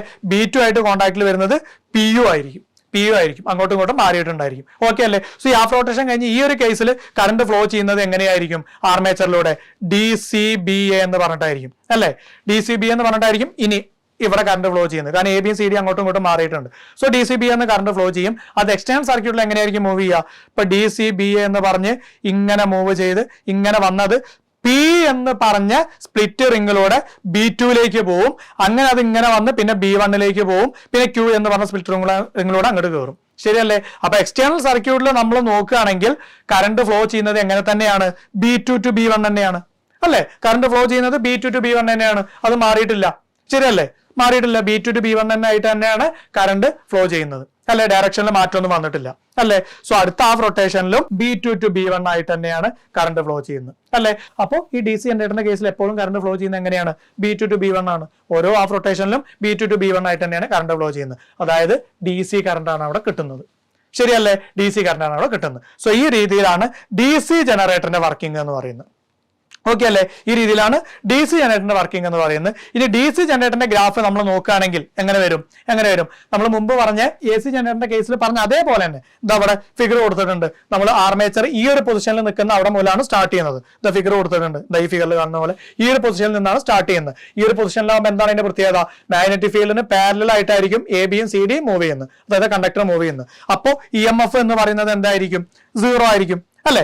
0 ആയിരിക്കും. ഇനി അതിങ്ങനെ വന്നൊരു ഇങ്ങനെ ഒരു 90 ഡിഗ്രി റൊട്ടേറ്റ് ചെയ്ത് കഴിഞ്ഞ് ഇതാ ഈ കാണുന്ന ഈ ഒരു പൊസിഷനിൽ എത്തിക്കഴിഞ്ഞാൽ പിന്നീടുള്ള അതിന്റെ മൂവ്മെന്റ് എന്ന് പറയുന്നത് മാഗ്നറ്റിക് ഫീൽഡിന് പെർപെൻഡിക്കുലർ ആയിട്ടാണ്. അപ്പോൾ ഉള്ള ഇൻഡ്യൂസ്ഡ് EMF എന്ന് പറയുന്നത് എന്തായിരിക്കും? മാക്സിമം ആയിരിക്കും. അതുകൊണ്ട് തന്നെയാണ് 90 ഡിഗ്രി ആയപ്പോൾ അതാ മാക്സിമം. ശരിയല്ലേ? പിന്നീടുള്ള ഒരു 90 ഡിഗ്രിയുടെ ആയിട്ട്, അതായത് മൊത്തം 180 ഡിഗ്രി റൊട്ടേറ്റ് ചെയ്ത് കഴിഞ്ഞാൽ വീണ്ടും അത് എങ്ങനെ എത്തിയിട്ടുണ്ടാവും? ഇതാ ഈ കാണുന്ന പോലെ ഈ ഒരു പൊസിഷനിൽ എത്തിയിട്ടുണ്ടാവും. ശരിയല്ലേ? അപ്പൊ നമ്മൾ ഗ്രാഫ് വരയ്ക്കുന്ന കേസിൽ ശ്രദ്ധിക്കണം, നമ്മൾ സ്റ്റാർട്ട് ചെയ്യുന്നത് ഇങ്ങനെയുള്ള പൊസിഷനിൽ നിന്നാണ് നമ്മൾ സ്റ്റാർട്ട് ചെയ്യുന്നത്. അതൊരിക്കലും മറക്കരുത്. ഓക്കെ ആണല്ലോ? അതിനാണ് ഈ ഫിഗർ മുകളിൽ ഇങ്ങനെ തന്നെ ഫിഗറോടെ കൊടുത്തിട്ടുള്ളത്. ഈ പൊസിഷനിൽ നിന്നാണ് സ്റ്റാർട്ട് ചെയ്യുന്നതെന്ന് ശരിക്കും മനസ്സിലാക്കണം. ഓക്കെ അല്ലേ? സോ എനിവേ അത് 180 ഡിഗ്രി മൊത്തം റൊട്ടേറ്റ് ചെയ്ത് കഴിഞ്ഞാൽ വീണ്ടും ഇങ്ങനെ ഒരു പൊസിഷനിൽ എത്തിയിട്ടുണ്ടായിരിക്കും. അങ്ങനെ എത്തിക്കഴിഞ്ഞാൽ വീണ്ടും പിന്നെ കണ്ടക്ടർ മൂവ് എങ്ങനെയാണ്? ഇതിന് പാരലൽ മാഗ്നറ്റിക് ഫീൽഡിന് പാരലൽ ആയിട്ടാണ്. അതുകൊണ്ട് ആ സമയത്ത് വീണ്ടും ഇൻഡ്യൂസ്ഡ് EMF 0 ആവും. ശരിയല്ലേ? ഇനി അങ്ങനെ വന്ന് മൊത്തം ഒരു 270 ഡിഗ്രി റൊട്ടേറ്റ് ചെയ്ത് കഴിഞ്ഞാൽ വീണ്ടും അത് ഈ രീതിയിലുള്ള ഒരു പൊസിഷനിൽ വരും. പിന്നീട് അതിന്റെ മൂവ്മെന്റ് എന്ന് പറയുന്നത് മാഗ്നറ്റിക് ഫീൽഡിന് പെർപെൻഡിക്കുലർ ആയിട്ടായിരിക്കും. അപ്പോൾ EMF വീണ്ടും മാക്സിമം ആവും. ഇവിടെ ഉണ്ടാവുന്ന എന്താണ്? DC ജനറേറ്ററിന്റെ കേസിൽ പറഞ്ഞു എപ്പോഴും കറണ്ട് ഫ്ലോ ചെയ്യുന്നത് B2 to B1 ആയിട്ടാണ്. അതായത് കറണ്ടിന്റെ ഡയറക്ഷനിൽ ചേഞ്ച് വരുന്നില്ല. അതുകൊണ്ട് തന്നെ ഇവിടെ ഡയറക്ഷൻ മാറ്റേണ്ട, ഒക്കെ സെയിം ഡയറക്ഷനിൽ തന്നെയാണ് അല്ലെ. കുറയുന്നു, വീണ്ടും അത് മാക്സിമം ആവുന്നു, എങ്ങനെ തന്നെയാണ്? സെയിം ഡയറക്ഷനിൽ തന്നെ അല്ലെ, സെയിം ഡയറക്ഷനിൽ തന്നെ. നമ്മുടെ AC-ന്റെ കേസ് പറയുകയാണെങ്കിൽ ഓപ്പോസിറ്റ് ഡയറക്ഷനിലായിരുന്നു മാക്സിമം ആയിരുന്നു. പക്ഷെ DC-ന്റെ കേസിൽ ഡയറക്ഷൻ മാറുന്നില്ല, സെയിം ഡയറക്ഷനിൽ തന്നെയാണ് മാക്സിമം ആവുന്നത്. ഓക്കെ അല്ലേ? ഇനി അങ്ങനെ വന്നു 360 ഡിഗ്രി മൊത്തമായിട്ട് റൊട്ടേറ്റ് ചെയ്യുമ്പോൾ വീണ്ടും അത് ഈ ഒരു പൊസിഷൻ തന്നെ എത്തും. അപ്പൊ ഇൻഡ്യൂസ്ഡ് EMF വീണ്ടും 0 ആവും. ഓക്കെ അല്ലേ? സോ ഈ ഒരു രീതിയിലാണ് അതിന്റെ ഗ്രാഫ് വരിക. ഓക്കെ അല്ലേ? അപ്പൊ AC ജനറേറ്ററും DC ജനറേറ്ററും വെച്ച് നോക്കുകയാണെങ്കിൽ ഈ DC ജനറേറ്ററിന്റെ കേസിൽ നമുക്ക് എങ്ങനെ പറയാം? ഡയറക്ഷനിൽ ചേഞ്ച് ഒന്നുമില്ല. ശരിയല്ലേ? ഡയറക്ഷനിൽ ചേഞ്ച് ഒന്നുമില്ല. പക്ഷെ EMF ഇൻക്രീസ് ചെയ്യും ഡിക്രീസ് ചെയ്യും ചെയ്യുന്നുണ്ട്. EMF ഇൻക്രീസ് ചെയ്യും ഡിക്രീസ് ചെയ്യും ചെയ്യുന്നുണ്ട്. പക്ഷെ ഡയറക്ഷനിൽ ചേഞ്ച് ഒന്നുമില്ല. AC ജനറേറ്ററിന്റെ കേസിലോ EMF ഇൻക്രീസ് ചെയ്യും ഡിക്രീസ് ചെയ്യും ചെയ്യുന്നുണ്ട്. പക്ഷെ ഡയറക്ഷൻ ചേഞ്ച് ചെയ്യുന്നുണ്ട്. ഓക്കെ അല്ലേ? സോ ഇതാണ് ഇത് രണ്ടും തമ്മിലുള്ള മെയിൻ ഡിഫറൻസ് എന്ന് പറയുന്നത്. ഇനി ഒരു DC ബാറ്ററിയുടെ കേസിൽ നമ്മൾ ഗ്രാഫ് വരയ്ക്കുകയാണെങ്കിൽ ഈ രീതിയിലാണ് വരിക അല്ലെ. DC ബാറ്ററിയുടെ കേസിൽ അവിടെ ഉണ്ടാവുന്ന അല്ലെങ്കിൽ ബാറ്ററിയിൽ നിന്ന് വരുന്ന വോൾട്ടേജ് എന്ന് പറഞ്ഞാൽ എപ്പോഴും കോൺസ്റ്റന്റ് ആണ്, സെയിം വോൾട്ടേജ് നമുക്ക് കിട്ടുന്നത്. സോ അതിന്റെ ഒരു ഗ്രാഫ് നമുക്ക് ഈ രീതിയിലൊരു സ്ട്രൈറ്റ് ലൈൻ വരയ്ക്കാം. ഓക്കെ അല്ലേ? ഈ രീതിയിൽ സ്ട്രൈറ്റ് ലൈൻ വരയ്ക്കാം DC ബാറ്ററിയുടെ കേസിൽ. ഇനി അടുത്തായിട്ട് നമ്മൾ മ്യൂച്വൽ ഇൻഡക്ഷൻ എന്താണെന്ന് നോക്കുകയാണ്. മ്യൂച്വൽ ഇൻഡക്ഷൻ എന്താണ്? മ്യൂച്വൽ ഇൻഡക്ഷൻ എന്ന് പറഞ്ഞാൽ ഇതാ ഫിഗർ ഇവിടെ കൊടുത്തിട്ടുണ്ട്. മ്യൂച്വൽ ഇൻഡക്ഷൻ എന്താണെന്നാണ് നമ്മൾ പറഞ്ഞത്? മ്യൂച്വൽ ഇൻഡക്ഷൻ നമ്മൾ പറഞ്ഞിട്ടുണ്ടായിരുന്നു, ഡെഫിനിഷൻ നമ്മൾ പറഞ്ഞിട്ടുണ്ടായിരുന്നു. ഒരു സോഫ്റ്റ് അയൺ കോറിന്റെ മുകളിൽ നമ്മൾ രണ്ട് സൈഡിലായിട്ട് രണ്ട് കോയിൽ നമ്മൾ ചുറ്റിയിരിക്കുകയാണെന്ന് വിചാരിക്കാം. ഇതാ ഇത്തരത്തിൽ ഫിഗറിൽ കാണുന്ന പോലെ തന്നെ ഒരു സോഫ്റ്റ് അയൺ കോറിന്റെ മുകളിൽ, ഒരു സോഫ്റ്റ് അയൺ റോഡിന്റെ മുകളിൽ രണ്ട് എൻഡിലായിട്ട് നമ്മൾ രണ്ട് കോയിൽസ് ഇങ്ങനെ ചുറ്റിയിട്ടുണ്ട്. ഓക്കെ അല്ലേ? ഇതിൽ ഒരു കോയിലൂടെ നമ്മൾ കറണ്ട് അപ്ലൈ ചെയ്തിട്ടുണ്ട്. അതിനെ നമ്മൾ പ്രൈമറി കോയിൽ എന്ന് പറയും. ഓക്കെ അല്ലേ? അപ്പുറത്ത് ഇരിക്കുന്നത് സെക്കൻഡറി കോയിൽ. ശരിയല്ലേ? അത് സെക്കൻഡറി കോയിൽ. സോ ഇത്തരത്തിലുള്ള ഈ പ്രൈമറി കോയിലൂടെയുള്ള കറണ്ടിന്റെ ഡയറക്ഷനോ അല്ലെങ്കിൽ സ്ട്രെങ്ത്തിനോ എന്തെങ്കിലും ചേഞ്ച് വന്നു കഴിഞ്ഞാൽ അതിന് ചുറ്റുമുള്ള മാഗ്നറ്റിക് ഫ്ലക്സിലും എന്ത് വരും? ചേഞ്ച് വരും. അതിന് ചുറ്റുമുള്ള മാഗ്നറ്റിക് ഫ്ലക്സിലും ചേഞ്ച് വരും. അങ്ങനെ ചേഞ്ച് വന്നു കഴിഞ്ഞാൽ അതിന്റെ റിസൾട്ട് ആയിക്കൊണ്ട് സെക്കൻഡറി കോയിലിൽ ഒരു EMF ഇൻഡ്യൂസ് ചെയ്യും. ഈ ഫിനോമിനയാണ് നമ്മൾ മ്യൂച്വൽ ഇൻഡക്ഷൻ എന്ന് പറയുന്നത്. ഓക്കെ അല്ലേ? സോ പ്രൈമറി കോയിൽ ഉണ്ട്, സെക്കൻഡറി കോയിൽ ഉണ്ട്. പ്രൈമറി കോയിലൂടെയുള്ള കറണ്ടിന്റെ ഡയറക്ഷനോ അല്ലെങ്കിൽ അതിന്റെ സ്ട്രെങ്ത്തിനോ എന്തെങ്കിലും ചേഞ്ച് വന്നു കഴിഞ്ഞാൽ സെക്കൻഡറി കോയിലിൽ ഒരു EMF ഇൻഡ്യൂസ് ചെയ്യും. ഓക്കെ അല്ലേ? കാരണം അവിടെ പ്രൈമറി കോയിലൂടെയുള്ള കറണ്ടിന്റെ സ്ട്രെങ്ത്തിനോ അല്ലെങ്കിൽ ഡയറക്ഷനോ ചേഞ്ച് വരിക എന്ന് പറഞ്ഞാൽ എന്താണ് അവിടെ മാറുന്നത്? പ്രൈമറി കോയിലിലുള്ള അല്ലെങ്കിൽ അതിന് ചുറ്റുമുള്ള മാഗ്നറ്റിക് ഫ്ലക്സിലാണ് ചേഞ്ച് വരുന്നത്. സോ അത്തരത്തിൽ പ്രൈമറി കോയിലിന് ചുറ്റുമുള്ള മാഗ്നറ്റിക് ഫ്ലക്സിൽ ചേഞ്ച് വന്നു കഴിഞ്ഞാൽ അതിനോട് അടുത്തിരിക്കുന്ന സെക്കൻഡറി കോയിലിൽ എന്തുണ്ടാവും? ഒരു EMF ഇൻഡ്യൂസ് ചെയ്യും. ഓക്കെ അല്ലേ? ഒരു EMF ഇൻഡ്യൂസ് ചെയ്യും. ഈ ഒരു ഫിനോമിനയാണ് നമ്മൾ മ്യൂച്വൽ ഇൻഡക്ഷൻ എന്ന് പറയുന്നത്. ഓക്കെ അല്ലേ? Mutual induction. ഈ മ്യൂച്വൽ ഇൻഡക്ഷൻ ബേസ് ചെയ്തുകൊണ്ട് വർക്ക് ചെയ്യുന്ന വളരെ ഇമ്പോർട്ടന്റ് ആയിട്ടുള്ള ഒരു ഡിവൈസ് ആണ് ട്രാൻസ്ഫോമർ. ശരിയല്ലേ? ട്രാൻസ്ഫോമർ ഇതിന്റെ വർക്കിംഗ് പ്രിൻസിപ്പിൾ എന്ന് പറയുന്നത് മ്യൂച്വൽ ഇൻഡക്ഷൻ ആണ് അല്ലെ? നമ്മൾ പറഞ്ഞിട്ടുള്ള കാര്യങ്ങൾ തന്നെയാണ്. മനസ്സിലാവുന്നുണ്ടല്ലോ? ഇതിന്റെ മെയിൻ ആയിട്ടുള്ള വർക്കിംഗ് പ്രിൻസിപ്പിൾ എന്ന് പറയുന്നത് എന്താണ്? മ്യൂച്വൽ ഇൻഡക്ഷൻ ആണ്. ഇനി ട്രാൻസ്ഫോമർ നമ്മൾ എന്തിനു വേണ്ടിയാണ് യൂസ് ചെയ്യുന്നത്? AC വോൾട്ടേജ് കൂട്ടാനും അതുപോലെ കുറയ്ക്കാനും. AC വോൾട്ടേജ് കൂട്ടാനും കുറയ്ക്കാനും എങ്ങനെ? ഇലക്ട്രിക് പവറിൽ ചേഞ്ച് ഒന്നും വരാതെ AC വോൾട്ടേജ് കൂട്ടാനും കുറയ്ക്കാനും ഒക്കെ വേണ്ടിയിട്ടാണ് നമ്മൾ എന്ത് യൂസ് ചെയ്യുന്നത്? ട്രാൻസ്ഫോമർ യൂസ് ചെയ്യുന്നത്. അതുകൊണ്ട് തന്നെ ഈ ട്രാൻസ്ഫോമർ രണ്ട് ടൈപ്പ് ഉണ്ട്. ഫസ്റ്റ് വണ്ണാണ് സ്റ്റെപ്പ് അപ്പ് ട്രാൻസ്ഫോമർ. എന്തിനാണ് യൂസ് ചെയ്യുന്നത്? AC വോൾട്ടേജ് ഇൻക്രീസ് ചെയ്യാൻ വേണ്ടിയിട്ടാണ് നമ്മൾ സ്റ്റെപ്പ് അപ്പ് ട്രാൻസ്ഫോമർ യൂസ് ചെയ്യുന്നത്. സ്റ്റെപ്പ് അപ്പ് ഇൻക്രീസ് ചെയ്യാൻ. അതുപോലെ അടുത്ത ട്രാൻസ്ഫോമർ സ്റ്റെപ്പ് ഡൗൺ ട്രാൻസ്ഫോമർ. അതെന്തിനാണ് യൂസ് ചെയ്യുന്നത്? AC വോൾട്ടേജ് ഡിക്രീസ് ചെയ്യാൻ വേണ്ടിയിട്ട്. എങ്ങനെ? പവറിൽ ചേഞ്ച് ഒന്നും വരാതെ, ഇലക്ട്രിക് പവറിൽ ചേഞ്ച് ഒന്നും വരാതെ. ഓക്കെ അല്ലേ? സോ ഇത്തരത്തിൽ രണ്ട് ട്രാൻസ്ഫോമർ ഉണ്ട്. ഇനി ഇത് രണ്ടും തമ്മിലുള്ള മെയിൻ ഡിഫറൻസ് എന്താണ്? രണ്ടിന്റെയും ഫിഗർ ഇവിടെ കൊടുത്തിട്ടുണ്ട്. സ്റ്റെപ്പ് അപ്പ് ട്രാൻസ്ഫോമറും സ്റ്റെപ്പ് ഡൗൺ ട്രാൻസ്ഫോമറും. ഇത് രണ്ടും തമ്മിലുള്ള മെയിൻ ഡിഫറൻസസ് എന്തൊക്കെയാണ് നമുക്ക് നോക്കാം. പറഞ്ഞു ഇലക്ട്രിക് പവറിൽ ചേഞ്ച് ഒന്നും വരാതെയാണ് നമ്മൾ വോൾട്ടേജ് കൂട്ടുന്നതും കുറയ്ക്കുന്നതും ഒക്കെ എന്ന് പറഞ്ഞു ട്രാൻസ്ഫോമറിന്റെ കേസിൽ. സോ സ്റ്റെപ്പ് അപ്പ് ട്രാൻസ്ഫോമർ നോക്കുകയാണെങ്കിലും അതുപോലെ സ്റ്റെപ്പ് ഡൗൺ ട്രാൻസ്ഫോമർ നമ്മൾ നോക്കുകയാണെങ്കിലും നമുക്ക് രണ്ടിന്റെ കേസിൽ നമുക്ക് പറയാം എന്താണ് പറഞ്ഞത്? പവർ എന്ന് പറയുന്നത് സെയിം ആയിരിക്കണം എന്ന് നമ്മൾ പറഞ്ഞു. പവർ എന്ന് പറയുന്നത് സെയിം ആയിരിക്കണം എന്ന് പറഞ്ഞു. സോ സെക്കൻഡറി കോയിലൂടെയും അതുപോലെ പ്രൈമറി കോയിലൂടെയുള്ള പവർ എന്ന് പറയുന്നത് എന്തായിരിക്കും? സെയിം ആയിരിക്കും. ഇതാ ഇവിടെ ഫിഗർ കൊടുത്തിട്ടുണ്ട്. ഇതാണ് പ്രൈമറി കോയിൽ. ഇൻപുട്ട് ഭാഗത്ത് വരുന്നതാണ് പ്രൈമറി കോയിൽ. അതിലേക്കാണ് കറണ്ട് കൊടുക്കുക എന്ന് പറഞ്ഞു, പ്രൈമറി കോയിലേക്ക്. അതുപോലെ ഔട്ട്പുട്ടിന്റെ അവിടെ വരുന്നതാണ് സെക്കൻഡറി കോയിൽ. ഇത് സ്റ്റെപ്പ് അപ്പിന്റെ കേസിൽ, സ്റ്റെപ്പ് ഡൗണിന്റെ കേസിലും അങ്ങനെ തന്നെ. ഇൻപുട്ടിന്റെ അവിടെ പ്രൈമറി കോയിൽ, ഔട്ട്പുട്ടിന്റെ അവിടെ സെക്കൻഡറി കോയിൽ. ഓക്കെ അല്ലേ? ഇനി ഇത് രണ്ടും തമ്മിലുള്ള മെയിൻ ആയിട്ടുള്ള ആദ്യത്തെ ഒരു കാര്യം നമുക്ക് പറയാം, അതൊരു സിമിലാരിറ്റി ആയിട്ടാണ് നമുക്ക് പറയാം രണ്ടിലും ഉള്ളത്. എന്താണ്? പ്രൈമറി കോയിലൂടെയും അതുപോലെ സെക്കൻഡറി കോയിലൂടെയുള്ള പവർ എന്ന് പറയുന്നത് എന്തായിരിക്കും? രണ്ടിനെയും പവർ എന്ന് പറയുന്നത് സെയിം ആയിരിക്കും. പ്രൈമറി കോയിലൂടെയും സെക്കൻഡറി കോയിലൂടെയുള്ള പവർ എന്ന് പറയുന്നത് സെയിം ആയിരിക്കും. ഓക്കെ അല്ലേ? സോ നമുക്ക് P P equal to P S എന്ന് പറയാം. P P equal to P S, അതായത് പ്രൈമറി കോയിലൂടെയുള്ള പവർ ഈക്വൽ ടു സെക്കൻഡറി കോയിലൂടെയുള്ള പവർ. ഓക്കെ അല്ലേ? അതാണ് രണ്ടും തമ്മിലുള്ള ഫസ്റ്റ് ഒരു പോയിന്റ് ഞാൻ പറഞ്ഞത്. എങ്ങനെയാ വെച്ചാൽ രണ്ടും തമ്മിലുള്ള സിമിലാരിറ്റി ആണ് ഇപ്പോൾ പറഞ്ഞത്. ഓക്കെ അല്ലേ? സോ അത് രണ്ടിന്റെ കേസിലും സെയിം ആണ്. പവറിന്റെ കാര്യം പറയുകയാണെങ്കിൽ രണ്ടിന്റെ കേസിലും സെയിം ആണ്. പ്രൈമറിയിലൂടെയുള്ള പവറും സെക്കൻഡറിയിലുള്ള പവറും സെയിം ആയിരിക്കും. ഓക്കെ അല്ലേ? രണ്ട് ട്രാൻസ്ഫോമറിന്റെ കേസിലും, സ്റ്റെപ്പ് അപ്പിന്റെ കേസിലും സ്റ്റെപ്പ് ഡൗണിന്റെ കേസിലും. ഓക്കെ അല്ലേ? ഇനി പറയുന്നത് എന്താന്ന് വെച്ചാൽ വോൾട്ടേജ് ഞാൻ പറഞ്ഞു, സ്റ്റെപ്പ് അപ്പ് ട്രാൻസ്ഫോമർ യൂസ് ചെയ്യുന്ന എന്തിനാണ്? വോൾട്ടേജ് ഇൻക്രീസ് ചെയ്യാൻ വേണ്ടിയിട്ടാണ് അല്ലെ? സ്റ്റെപ്പ് ഡൗൺ ട്രാൻസ്ഫോമർ യൂസ് ചെയ്യാനോ? വോൾട്ടേജ് ഡിക്രീസ് ചെയ്യാൻ വേണ്ടിയിട്ട്. അപ്പൊ സ്റ്റെപ്പ് അപ്പിന്റെ കേസിൽ എന്താവും സംഭവിക്കുന്നുണ്ടാവുക? അതിലേക്ക് വരുന്ന വോൾട്ടേജ് എന്ന് പറയുന്നത് കുറവായിരിക്കും അല്ലെ? വരുന്ന വോൾട്ടേജ് എന്ന് പറയുന്നത് കുറവായിരിക്കും. അതിൽ കിട്ടുന്ന ഔട്ട്പുട്ട് വോൾട്ടേജ് എന്ന് പറയുന്നത് കൂടുതലും ആയിരിക്കും അല്ലെ? അത് കൂട്ടാൻ വേണ്ടിയിട്ടാണല്ലോ സ്റ്റെപ്പ് അപ്പ് യൂസ് ചെയ്യുന്നത്. ഇനി സ്റ്റെപ്പ് ഡൗൺ ട്രാൻസ്ഫോമറിന്റെ കേസിലോ അതിലേക്ക് വരുന്ന വോൾട്ടേജ് എന്ന് പറയുന്നത് കൂടുതലായിരിക്കും. അതിന് ഔട്ട്പുട്ട് പോണതോ കുറവായിരിക്കും. കുറയ്ക്കാൻ വേണ്ടിയിട്ടാണല്ലോ സ്റ്റെപ്പ് ഡൗൺ യൂസ് ചെയ്യുന്നത്. ഓക്കെ അല്ലേ? സോ സ്റ്റെപ്പ് അപ്പിന്റെ കേസിൽ വരുന്ന വോൾട്ടേജ് ആണ് കൂടുതൽ സ്റ്റെപ്പ് അപ്പിന്റെ കേസിൽ വരുന്ന വോൾട്ടേജ് ആണ് കുറവ് അല്ലെ? പ്രൈമറിയിലേക്ക് വരുന്ന വോൾട്ടേജ് ആണ് കുറവ്, സെക്കൻഡറിയിൽ നിന്നും ഔട്ട്പുട്ട് ആയിട്ട് പോകുന്ന വോൾട്ടേജ് ആണ് കൂടുതൽ സ്റ്റെപ്പ് അപ്പിന്റെ കേസിൽ. അതുകൊണ്ട് തന്നെ നമുക്ക് എങ്ങനെ പറയാം? നമ്പർ ഓഫ് ടേൺസ്, ആദ്യം സ്റ്റെപ്പ് അപ്പിന്റെ കേസാണ് പറയുന്നത്. നമ്പർ ഓഫ് ടേൺസ് കൂടുതലായിട്ട് ഉണ്ടായിരിക്കുക സെക്കൻഡറിയിലായിരിക്കും. നമ്പർ ഓഫ് ടേൺസ് കൂടുതലായിട്ട് ഉണ്ടായിരിക്കുക സെക്കൻഡറി കോയിലായിരിക്കും. അതിന്റെ കാരണം എന്താണ്? വോൾട്ടേജും നമ്പർ ഓഫ് ടേൺസും തമ്മിലുള്ള ഇൻഡ്യൂസ് ചെയ്യുന്ന EMF-ഉം നമ്പർ ഓഫ് ടേൺസും തമ്മിലുള്ള റിലേഷൻ എന്താ നമ്മൾ പറഞ്ഞിട്ടുണ്ടായിരുന്നു? നമ്പർ ഓഫ് ടേൺസ് എന്ന് പറയുന്നത് ഇൻഡ്യൂസ് ചെയ്യുന്ന EMF-നെ അഫക്ട് ചെയ്യുന്ന ഒരു ഫാക്ടർ നമ്മൾ പറഞ്ഞിട്ടുണ്ടായിരുന്നു. നമ്പർ ഓഫ് ടേൺസ് കൂടി കഴിഞ്ഞാൽ EMF അല്ലെങ്കിൽ വോൾട്ടേജ് കൂടും. നമ്പർ ഓഫ് ടേൺസ് കുറഞ്ഞു കഴിഞ്ഞാലോ EMF അല്ലെങ്കിൽ വോൾട്ടേജ് കുറയും. ശരിയല്ലേ? ഇവിടെ സ്റ്റെപ്പ് അപ്പിന്റെ കേസിൽ നമുക്ക് വോൾട്ടേജ് കൂടുതൽ കിട്ടേണ്ടത് എവിടെയാണ് കിട്ടുന്നത്? സെക്കൻഡറിയിലാണ് നമുക്ക് വോൾട്ടേജ് കൂടുതൽ കിട്ടേണ്ടത്. ഔട്ട്പുട്ട് ആയിട്ടുള്ള സെക്കൻഡറിയിലാണ് നമുക്ക് വോൾട്ടേജ് കൂടുതൽ കിട്ടേണ്ടത്. അതുകൊണ്ട് നമ്പർ ഓഫ് ടേൺസ് കൂടുതൽ എവിടെയായിരിക്കണം? സെക്കൻഡറിയിലായിരിക്കണം അല്ലെ? പ്രൈമറിയിൽ വോൾട്ടേജ് കുറവാണ്, അതുകൊണ്ട് പ്രൈമറിയിൽ നമ്പർ ഓഫ് ടേൺസ് കുറവായിരിക്കും. ഓക്കെ ആണല്ലോ? അതുകൊണ്ട് തന്നെ നമുക്ക് പറയാം, അടുത്തൊരു പോയിന്റ് പറയാം, വോൾട്ടേജും അതുപോലെ നമ്പർ ഓഫ് ടേൺസും കൂടുതലായിട്ട് ഉണ്ടായിരിക്കുക എവിടെയായിരിക്കും? സെക്കൻഡറിയിലായിരിക്കും. ഓക്കെ അല്ലേ? സ്റ്റെപ്പ് അപ്പിന്റെ കേസിൽ. അപ്പോൾ നമുക്ക് പറയാം NS ഗ്രേറ്റർ ദാൻ NP, അതുപോലെ VS greater than VP. NS എന്ന് പറഞ്ഞാൽ സെക്കൻഡറിയിലെ നമ്പർ ഓഫ് ടേൺസ്, NP എന്ന് പറഞ്ഞാൽ പ്രൈമറിയിലെ നമ്പർ ഓഫ് ടേൺസ്, VS എന്ന് പറഞ്ഞാൽ സെക്കൻഡറിയുടെ വോൾട്ടേജ്, VP എന്ന് പറഞ്ഞാൽ പ്രൈമറിയുടെ വോൾട്ടേജ്. ആ രീതിയിൽ. അപ്പോൾ സ്റ്റെപ്പ് അപ്പിന്റെ കേസ്. ഇനി സ്റ്റെപ്പ് ഡൗണിന്റെ കേസിൽ എങ്ങനെയാണ്? വോൾട്ടേജ് നമുക്ക് കുറവ് വേണ്ടത് എവിടെയാണ്? വോൾട്ടേജ് കുറവ് വേണ്ടത് സെക്കൻഡറിയിലും വോൾട്ടേജ് കൂടുതൽ ഉണ്ടാവുക പ്രൈമറിയിലുമാണ് അല്ലെ? അതുകൊണ്ട് തന്നെ പ്രൈമറിയിലുള്ള നമ്പർ ഓഫ് ടേൺസ് ആയിരിക്കും കൂടുതൽ. അതുപോലെ വോൾട്ടേജും പ്രൈമറിയിലായിരിക്കും കൂടുതൽ. ശരിയല്ലേ? സ്റ്റെപ്പ് ഡൗണിന്റെ കേസിൽ പ്രൈമറിയിലേക്ക് വരുന്നതായിരിക്കും വലിയ വോൾട്ടേജ് അല്ലെ?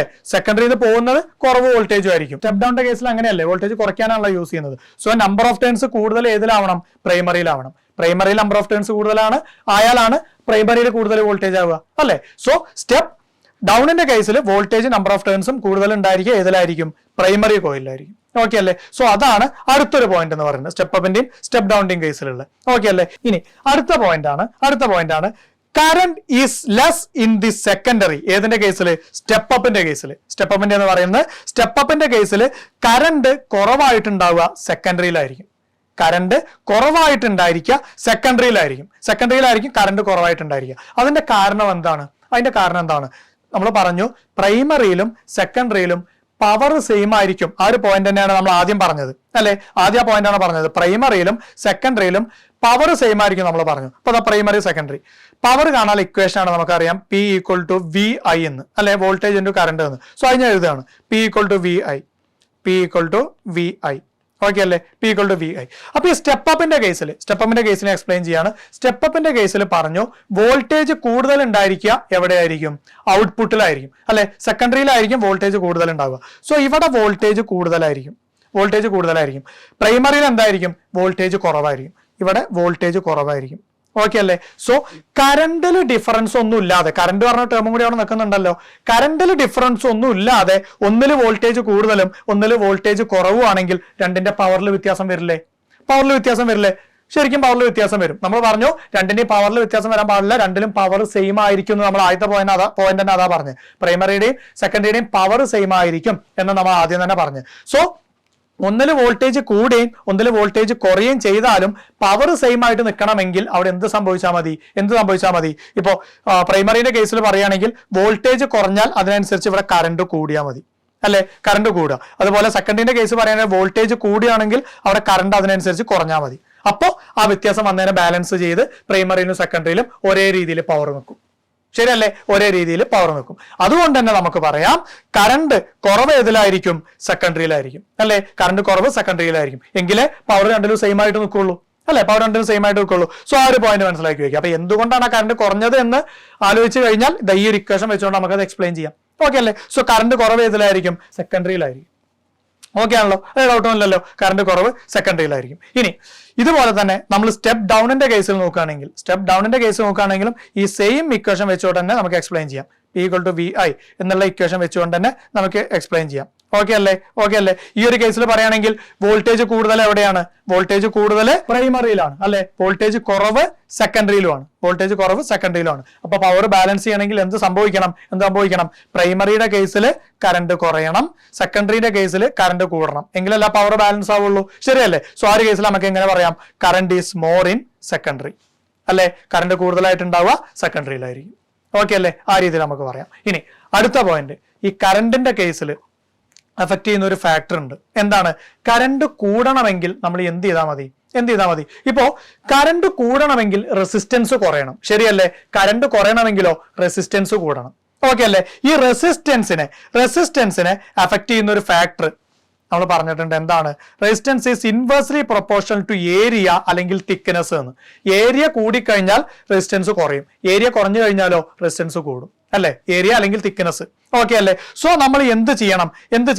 നമുക്ക് കറണ്ട് ഇപ്പൊ സ്റ്റെപ്പ് അപ്പ് ട്രാൻസ്ഫോമറിന്റെ കേസിൽ നമ്മൾ പറഞ്ഞു കറണ്ട് സെക്കൻഡറിയിലായിരിക്കണം കുറവ് എന്ന് നമ്മൾ പറഞ്ഞു അല്ലെ, കറണ്ട് സെക്കൻഡറിയിലായിരിക്കണം കുറവ് എന്ന് നമ്മൾ പറഞ്ഞു. അപ്പൊ കറണ്ട് കൂടുതൽ ഏതിലായിരിക്കണം? പ്രൈമറിയിൽ അല്ലെ. നമ്മൾ സ്റ്റെപ്പ് അപ്പിന്റെ കേസിൽ പറഞ്ഞു കറണ്ട് കൂടുതലായിട്ട് ഉണ്ടാവേണ്ടത് പ്രൈമറിയിലാണ് നമ്മൾ പറഞ്ഞു അല്ലെ. കറണ്ട് കൂടുതലായിട്ട് പ്രൈമറിയിൽ വേണമെങ്കിൽ പ്രൈമറിയിലൂടെയുള്ള റെസിസ്റ്റൻസ് കുറയണം അല്ലെ, അപ്പൊ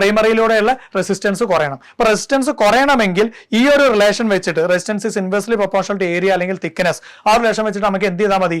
തിക്നെസ് കൂട്ടിയാൽ മതി അല്ലെ. കോയിലിന്റെ തിക്നെസ് കൂട്ടിക്കഴിഞ്ഞാൽ അവിടെ റെസിസ്റ്റൻസ് കുറയും, അപ്പോൾ കറണ്ട് കൂടും അല്ലെ. തിക്നെസ് കൂട്ടിക്കഴിഞ്ഞാൽ, തിക്നെസ് അല്ലെങ്കിൽ ഏരിയ കൂട്ടിക്കഴിഞ്ഞാൽ റെസിസ്റ്റൻസ് കുറയും, അപ്പൊ കറണ്ട് കൂടും അല്ലെ. ഇവിടെ നമുക്ക് കറണ്ട് കൂടുതൽ വേണ്ടത് പ്രൈമറിയിലാണ്. അതുകൊണ്ട് എന്ത് ചെയ്തു? പ്രൈമറി കോയിലിന്റെ കേസിൽ തിക്കർ വയർ യൂസ് ചെയ്തു. തിക്കർ വയർ യൂസ് ചെയ്താൽ അവിടെ റെസിസ്റ്റൻസ് കുറയും, അപ്പൊ കറണ്ട് കൂടും അല്ലെ. നമുക്ക് പ്രൈമറിയിലല്ല അവിടെ കൂടുതൽ കറണ്ട് കിട്ടുന്നുണ്ട്, അതുകൊണ്ട് തിക്കർ വയർ പ്രൈമറിയിൽ യൂസ് ചെയ്തു. ഓക്കെ അല്ലേ. ഇനി സ്റ്റെപ്പ് ഡൗൺ ട്രാൻസ്ഫോമറിന്റെ കേസിൽ നമുക്ക് കറണ്ട് കൂടുതൽ കിട്ടേണ്ടത് സെക്കൻഡറിയിലാണ് അല്ലെ, അതുകൊണ്ട് സെക്കൻഡറിയിൽ നമ്മൾ എന്ത് ചെയ്തു? നമ്മൾ തിക്കർ വയർ യൂസ് ചെയ്തു. ഓക്കെ അല്ലേ, സോ ഇതാണ് സ്റ്റെപ്പ് അപ്പ് ട്രാൻസ്ഫോമറും സ്റ്റെപ്പ് ഡൗൺ ട്രാൻസ്ഫോമറും തമ്മിലുള്ള ഡിഫറൻസസും അതുപോലെ രണ്ടിന്റെ ഒരു സിമിലാരിറ്റി നമ്മൾ പറഞ്ഞു. സെക്കൻഡറിയിലും പ്രൈമറിയിലും പവർ സെയിം ആയിരിക്കണം എന്ന രണ്ടിന്റെ സിമിലാരിറ്റീസ് ആണ്. മറ്റുള്ള ഡിഫറൻസുകളും നമ്മൾ പറഞ്ഞു. ശരിക്ക് മനസ്സിലാക്കി വെക്കുക. ഓക്കെ ആണല്ലോ. ഇനി നമ്മൾ പറയുന്നത് വോൾട്ടേജ് എങ്ങനെ പ്രൈമറിയിലൂടെയും അതുപോലെ സെക്കൻഡറിയിലൂടെയും ഉള്ള വോൾട്ടേജ് എന്ന് പറയുന്നത് സെയിം ആയിരിക്കും. എങ്ങനെ സെയിം ആയിരിക്കും? ഓരോ നമ്പർ ഓഫ് ടേൺസിലൂടെയുള്ള വോൾട്ടേജ് സെയിം ആയിരിക്കും. പ്രൈമറി കോയിലും സെക്കൻഡറി കോയിലും എടുത്ത് നോക്കുകയാണെങ്കിൽ അതിന് ഒരുപാട് നമ്പർ ഓഫ് ടേൺസ് ഉണ്ട് എന്ന് പറഞ്ഞു.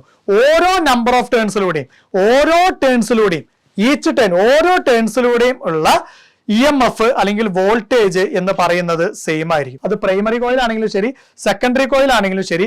ഒരുപാട് ടേൺസ് ഉണ്ടല്ലോ, ഈ പ്രൈമറി കോയിൽ ആണെങ്കിലും സെക്കൻഡറി കോയിൽ ആണെങ്കിലും അതിനൊക്കെ ഒരുപാട് ടേൺസ് ഉണ്ട്. അതിൽ ഓരോ ടേണിലൂടെയുമുള്ള EMF അല്ലെങ്കിൽ വോൾട്ടേജ് എന്ന് പറയുന്നത് സെയിം ആയിരിക്കും. ഓക്കെ അല്ലേ? അങ്ങനെയാണെങ്കിൽ ആ കോയിലൂടെയുള്ള ടോട്ടൽ വോൾട്ടേജ്, ഇപ്പൊ പ്രൈമറി അല്ലെങ്കിൽ സെക്കൻഡറി ഏതോ ആവട്ടെ, അതിലുള്ള ടോട്ടൽ വോൾട്ടേജ് V, അത് കാണാനുള്ള ഇക്വേഷൻ ആണ് നമ്പർ ഓഫ് ടേൺസ് ഇൻറ്റു ഓരോ അല്ലെങ്കിൽ ഈച്ച് ടേണിലുള്ള EMF. ഓരോ ടേണിലൂടെയുള്ള EMF എന്ന് പറയുന്നത് സെയിം ആയിരിക്കും എന്ന് പറഞ്ഞു. അങ്ങനെയാണെങ്കിൽ ആ ടോട്ടൽ ആ പ്രൈമറി അല്ലെങ്കിൽ സെക്കൻഡറിയിലുള്ള വോൾട്ടേജ് ആണുള്ള ഇക്വേഷൻ ആണ് total voltage V equal to number of turns into ആ ഓരോ ടേണിലൂടെയുള്ള ആ EMF. അത് ഓരോ ടേണിലൂടെ സെയിം ആയിരിക്കും എന്ന് പറഞ്ഞു. ആ സെയിം ആയിട്ടുള്ള EMF എത്രയാണോ അത്. ഓക്കെ അല്ലേ? സോ നമുക്ക് എഴുതാം പ്രൈമറി കോയിലൂടെയുള്ള ടോട്ടൽ EMF എന്നുള്ള രീതിയിൽ ഞാൻ അതിനെ VP എന്ന് എഴുതി. അതിനെ നമുക്ക് NP, പ്രൈമറിയിലൂടെയുള്ള നമ്പർ ഓഫ് ടേൺസ് ഇൻറ്റു EMF-നെ E തന്നെ എഴുതിയാൽ മതി. കാരണം അത് ഓരോ ടേണിലൂടെയുള്ള സെയിം ആയിരിക്കും എന്ന് പറഞ്ഞു. സോ സെയിം ആയിട്ടുള്ള വാല്യൂ എത്രയാണോ അത്. ഓക്കെ അല്ലേ? അങ്ങനെ എഴുതാം നമുക്ക് പ്രൈമറിയുടെ കേസിൽ. ഇനി സെക്കൻഡറിയുടെ കേസിൽ അവിടെയുള്ള ഇൻഡ്യൂസ്ഡ് EMF, സെക്കൻഡറിയുടെ കേസിൽ അവിടെ ഇൻഡ്യൂസ്ഡ് EMF, അവിടെയുള്ള ആ ടോട്ടൽ വോൾട്ടേജ് അതിന് ഞാൻ VS എന്ന് എഴുതി. അത് ഈക്വൽ ടു എന്തായിരിക്കും? NS ഇൻറ്റു E ആയിരിക്കും. NS ഇൻറ്റു ആ ഓരോ ടേണിലൂടെയുള്ള ആ EMF ആയിരിക്കും. സെക്കൻഡറിയിലെ നമ്പർ ഓഫ് ടേൺസ് ഇൻറ്റു ആ ഈച്ച് ടേണിലൂടെയുള്ള ആ EMF. ഓക്കെ അല്ലേ? ഓക്കെ ആണല്ലോ? സോ ആ രീതിയിൽ നമുക്ക് പറയാം. ഇതാണ് അതിന്റെ ഇക്വേഷൻ എന്ന് പറയുന്നത്. അതുകൊണ്ട് തന്നെ നമുക്ക് ഇവിടുന്ന് ഒരു പോയിന്റ് പറയാൻ സാധിക്കും. എന്ത് നമ്പർ ഓഫ് ടേൺസിൽ ചേഞ്ച് വരുത്തി കഴിഞ്ഞാൽ അവിടെ വോൾട്ടേജിൽ ചേഞ്ച് വരും. ശരിയല്ലേ? പ്രൈമറിയുടെയും അതുപോലെ സെക്കൻഡറിയുടെയും കേസിൽ നമ്പർ ഓഫ് ടേൺസിൽ ചേഞ്ച് വരുത്തി കഴിഞ്ഞാൽ വോൾട്ടേജിൽ ചേഞ്ച് വരുമെന്ന് ഈ ഒരു ഇക്വേഷൻ പ്രകാരം തന്നെ നമുക്ക് പറയാനായിട്ട് സാധിക്കും. അല്ലെ? പറയാനായിട്ട് സാധിക്കും. മുമ്പും പറഞ്ഞ കാര്യം തന്നെയാണ്, ഈ ഒരു ഇക്വേഷൻ വെച്ചുകൊണ്ട് നമുക്ക് പറയാനായിട്ട് സാധിക്കും. ഓക്കെ ആണല്ലോ? ഇനി അടുത്തൊരു പോയിന്റ് എന്താന്ന് വെച്ചാൽ സെക്കൻഡറിയിലൂടെയും അതുപോലെ പ്രൈമറിയിലൂടെയും അതുപോലെ പ്രൈമറിയിലൂടെയുള്ള വോൾട്ടേജും അതുപോലെ തന്നെ അതിന്റെ രണ്ടിന്റെയും നമ്പർ ഓഫ് ടേൺസും സെയിം പ്രൊപ്പോർഷനിലായിരിക്കും. സെക്കൻഡറി കോയിലൂടെയും പ്രൈമറി കോയിലൂടെയും, ട്രാൻസ്ഫോമറിന്റെ കേസിൽ സെക്കൻഡറി കോയിലൂടെയും പ്രൈമറി കോയിലൂടെയും ഉള്ള വോൾട്ടേജും അതുപോലെ സെക്കൻഡറിയുടെയും പ്രൈമറിയുടെയും നമ്പർ ഓഫ് ടേൺസും തമ്മിൽ സെയിം പ്രൊപ്പോർഷനിലായിരിക്കും എന്ന് പറഞ്ഞു കഴിഞ്ഞാൽ VS by VP equal to NS by NP ആയിരിക്കും. VS എന്ന് പറഞ്ഞാൽ സെക്കൻഡറിയുടെ വോൾട്ടേജ്, VP എന്ന് പറഞ്ഞാൽ പ്രൈമറിയുടെ വോൾട്ടേജ്, NS എന്ന് പറഞ്ഞാൽ സെക്കൻഡറിയുടെ നമ്പർ ഓഫ് ടേൺസ്, NP എന്ന് പറഞ്ഞാൽ പ്രൈമറിയിലെ നമ്പർ ഓഫ് ടേൺസ്. സോ ഈ ഒരു റേഷ്യോ എന്ന് പറയുന്നത് സെയിം ആയിരിക്കും. VS ബൈ VP എന്ന് പറഞ്ഞാൽ NS ബൈ NP-നോട് ഈക്വൽ ആയിരിക്കും. ഓക്കെ അല്ലേ? ആ ഒരു റിലേഷൻ ശരിക്കും മനസ്സിലാക്കി വെക്കുക. ഇതിനോടൊപ്പം തന്നെ ഒരാളൂടെ വരുന്നുണ്ട്. അത് നമ്മൾ എങ്ങനെയാ പറയുന്നതെന്ന് വെച്ചാൽ നമ്മൾ പറഞ്ഞു പ്രൈമറിയിലൂടെയും സെക്കൻഡറിയിലൂടെയുള്ള പവർ സെയിം ആയിരിക്കും എന്ന് പറഞ്ഞു. ഓക്കെ അല്ലേ? So P equal to VI എന്നുള്ള ഇക്വേഷൻ സബ്സ്റ്റിറ്റ്യൂട്ട് ചെയ്ത് കഴിഞ്ഞാൽ PP-യുടെ സ്ഥാനത്ത് നമുക്ക് VP/IP എന്ന് എഴുതാം, PS-ന്റെ സ്ഥാനത്ത് VS/IS എന്ന് എഴുതാം. സോ അതങ്ങനെ സബ്സ്റ്റിറ്റ്യൂട്ട് ചെയ്ത് വന്ന് നമ്മൾ റീഅറേഞ്ച് ചെയ്ത് കഴിഞ്ഞാൽ നമുക്ക് കിട്ടും IP/IS equal to VS by VP എന്ന്. IP/IS equal to VS by VP എന്ന്. മുകളിൽ പറഞ്ഞ ആ ഇക്വേഷനിൽ നമ്മൾ എന്താണ് പറഞ്ഞത്? ഈ ഇക്വേഷനിൽ VS by VP equal to NS by NP എന്ന് പറഞ്ഞിട്ടുണ്ട്.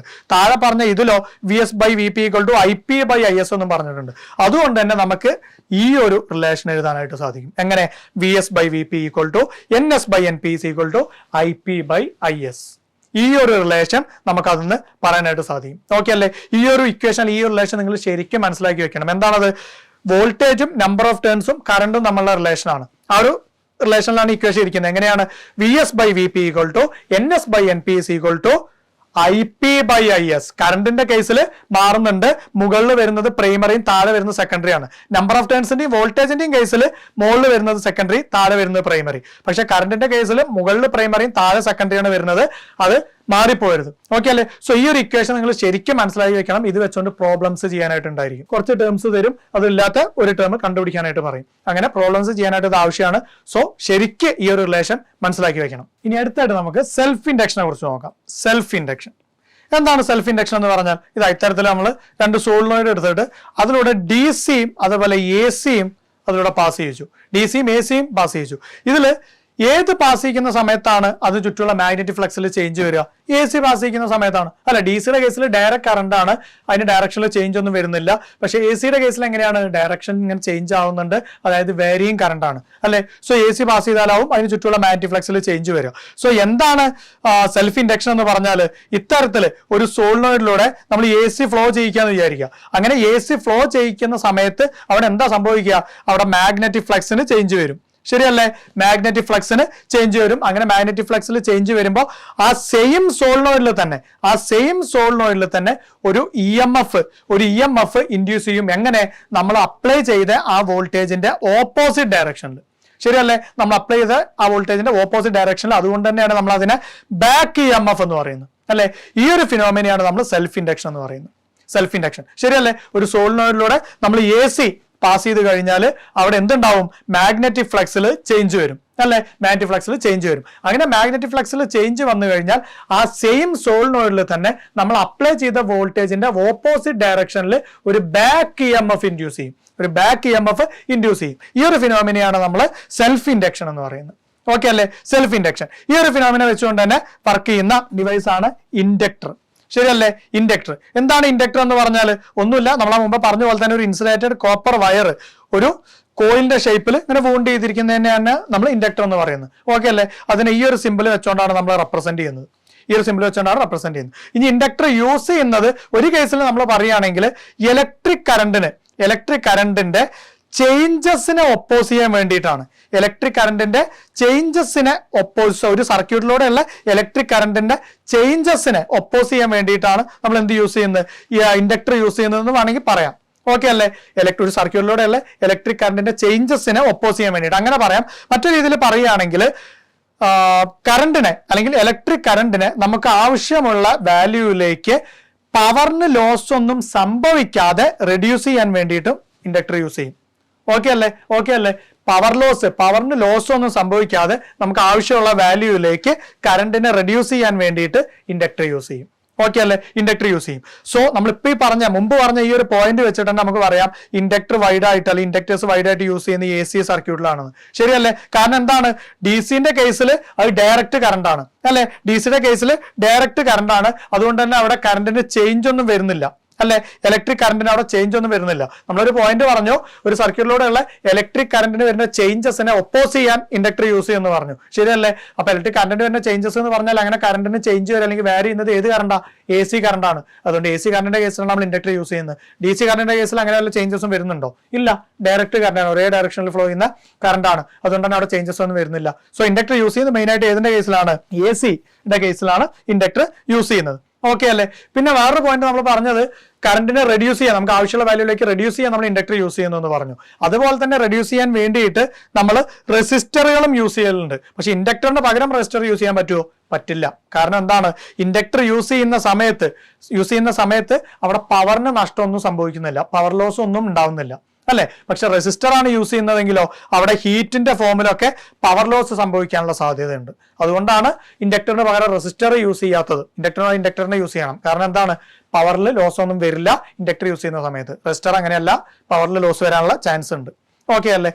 ഇനി അടുത്തതായിട്ട് നമ്മൾ പറഞ്ഞത് ഇലക്ട്രോമാഗ്നറ്റിക് ഇൻഡക്ഷൻ. നമ്മൾ പറഞ്ഞ ഇലക്ട്രോമാഗ്നറ്റിക് ഇൻഡക്ഷന്റെ ബേസിസിൽ തന്നെ വർക്ക് ചെയ്യുന്ന ഒരു ഡിവൈസ് ആണ് മൂവിംഗ് കോയിൽ മൈക്രോഫോൺ. നമ്മുടെ മൂവിംഗ് കോയിൽ മൈക്രോഫോൺ. ശരിയല്ലേ? അതിന്റെ വർക്കിംഗ് പ്രിൻസിപ്പിൾ എന്ന് പറയുന്നത് ഇലക്ട്രോമാഗ്നറ്റിക് ഇൻഡക്ഷൻ തന്നെയാണ്. അതിന്റെ മെയിൻ പാർട്സ് എന്തൊക്കെയാണ്? ഡയഫ്രം, അതുപോലെ പെർമനന്റ് മാഗ്നറ്റ്, വോയിസ് കോയിൽ. ഇതെല്ലാമാണ് അതിന്റെ മെയിൻ ആയിട്ടുള്ള പാർട്സ് എന്ന് പറയുന്നത്. ഇത് അവിടെ കൊടുത്തിട്ടുണ്ട്, ഡയഫ്രം കൊടുത്തിട്ടുണ്ട്, അതുപോലെ മാഗ്നറ്റ്, വോയിസ് കോയിൽ. ഇതെല്ലാമാണ് അതിന്റെ മെയിൻ ആയിട്ടുള്ള പാർട്സ് എന്ന് പറയുന്നത്. ഓക്കെ അല്ലേ? മെയിൻ ആയിട്ടുള്ള പാർട്സ് എന്ന് പറയുന്നത്. ഈ കേസിലുള്ള എനർജി ചേഞ്ച് എന്ന് പറയുന്നത് എങ്ങനെയാണ്?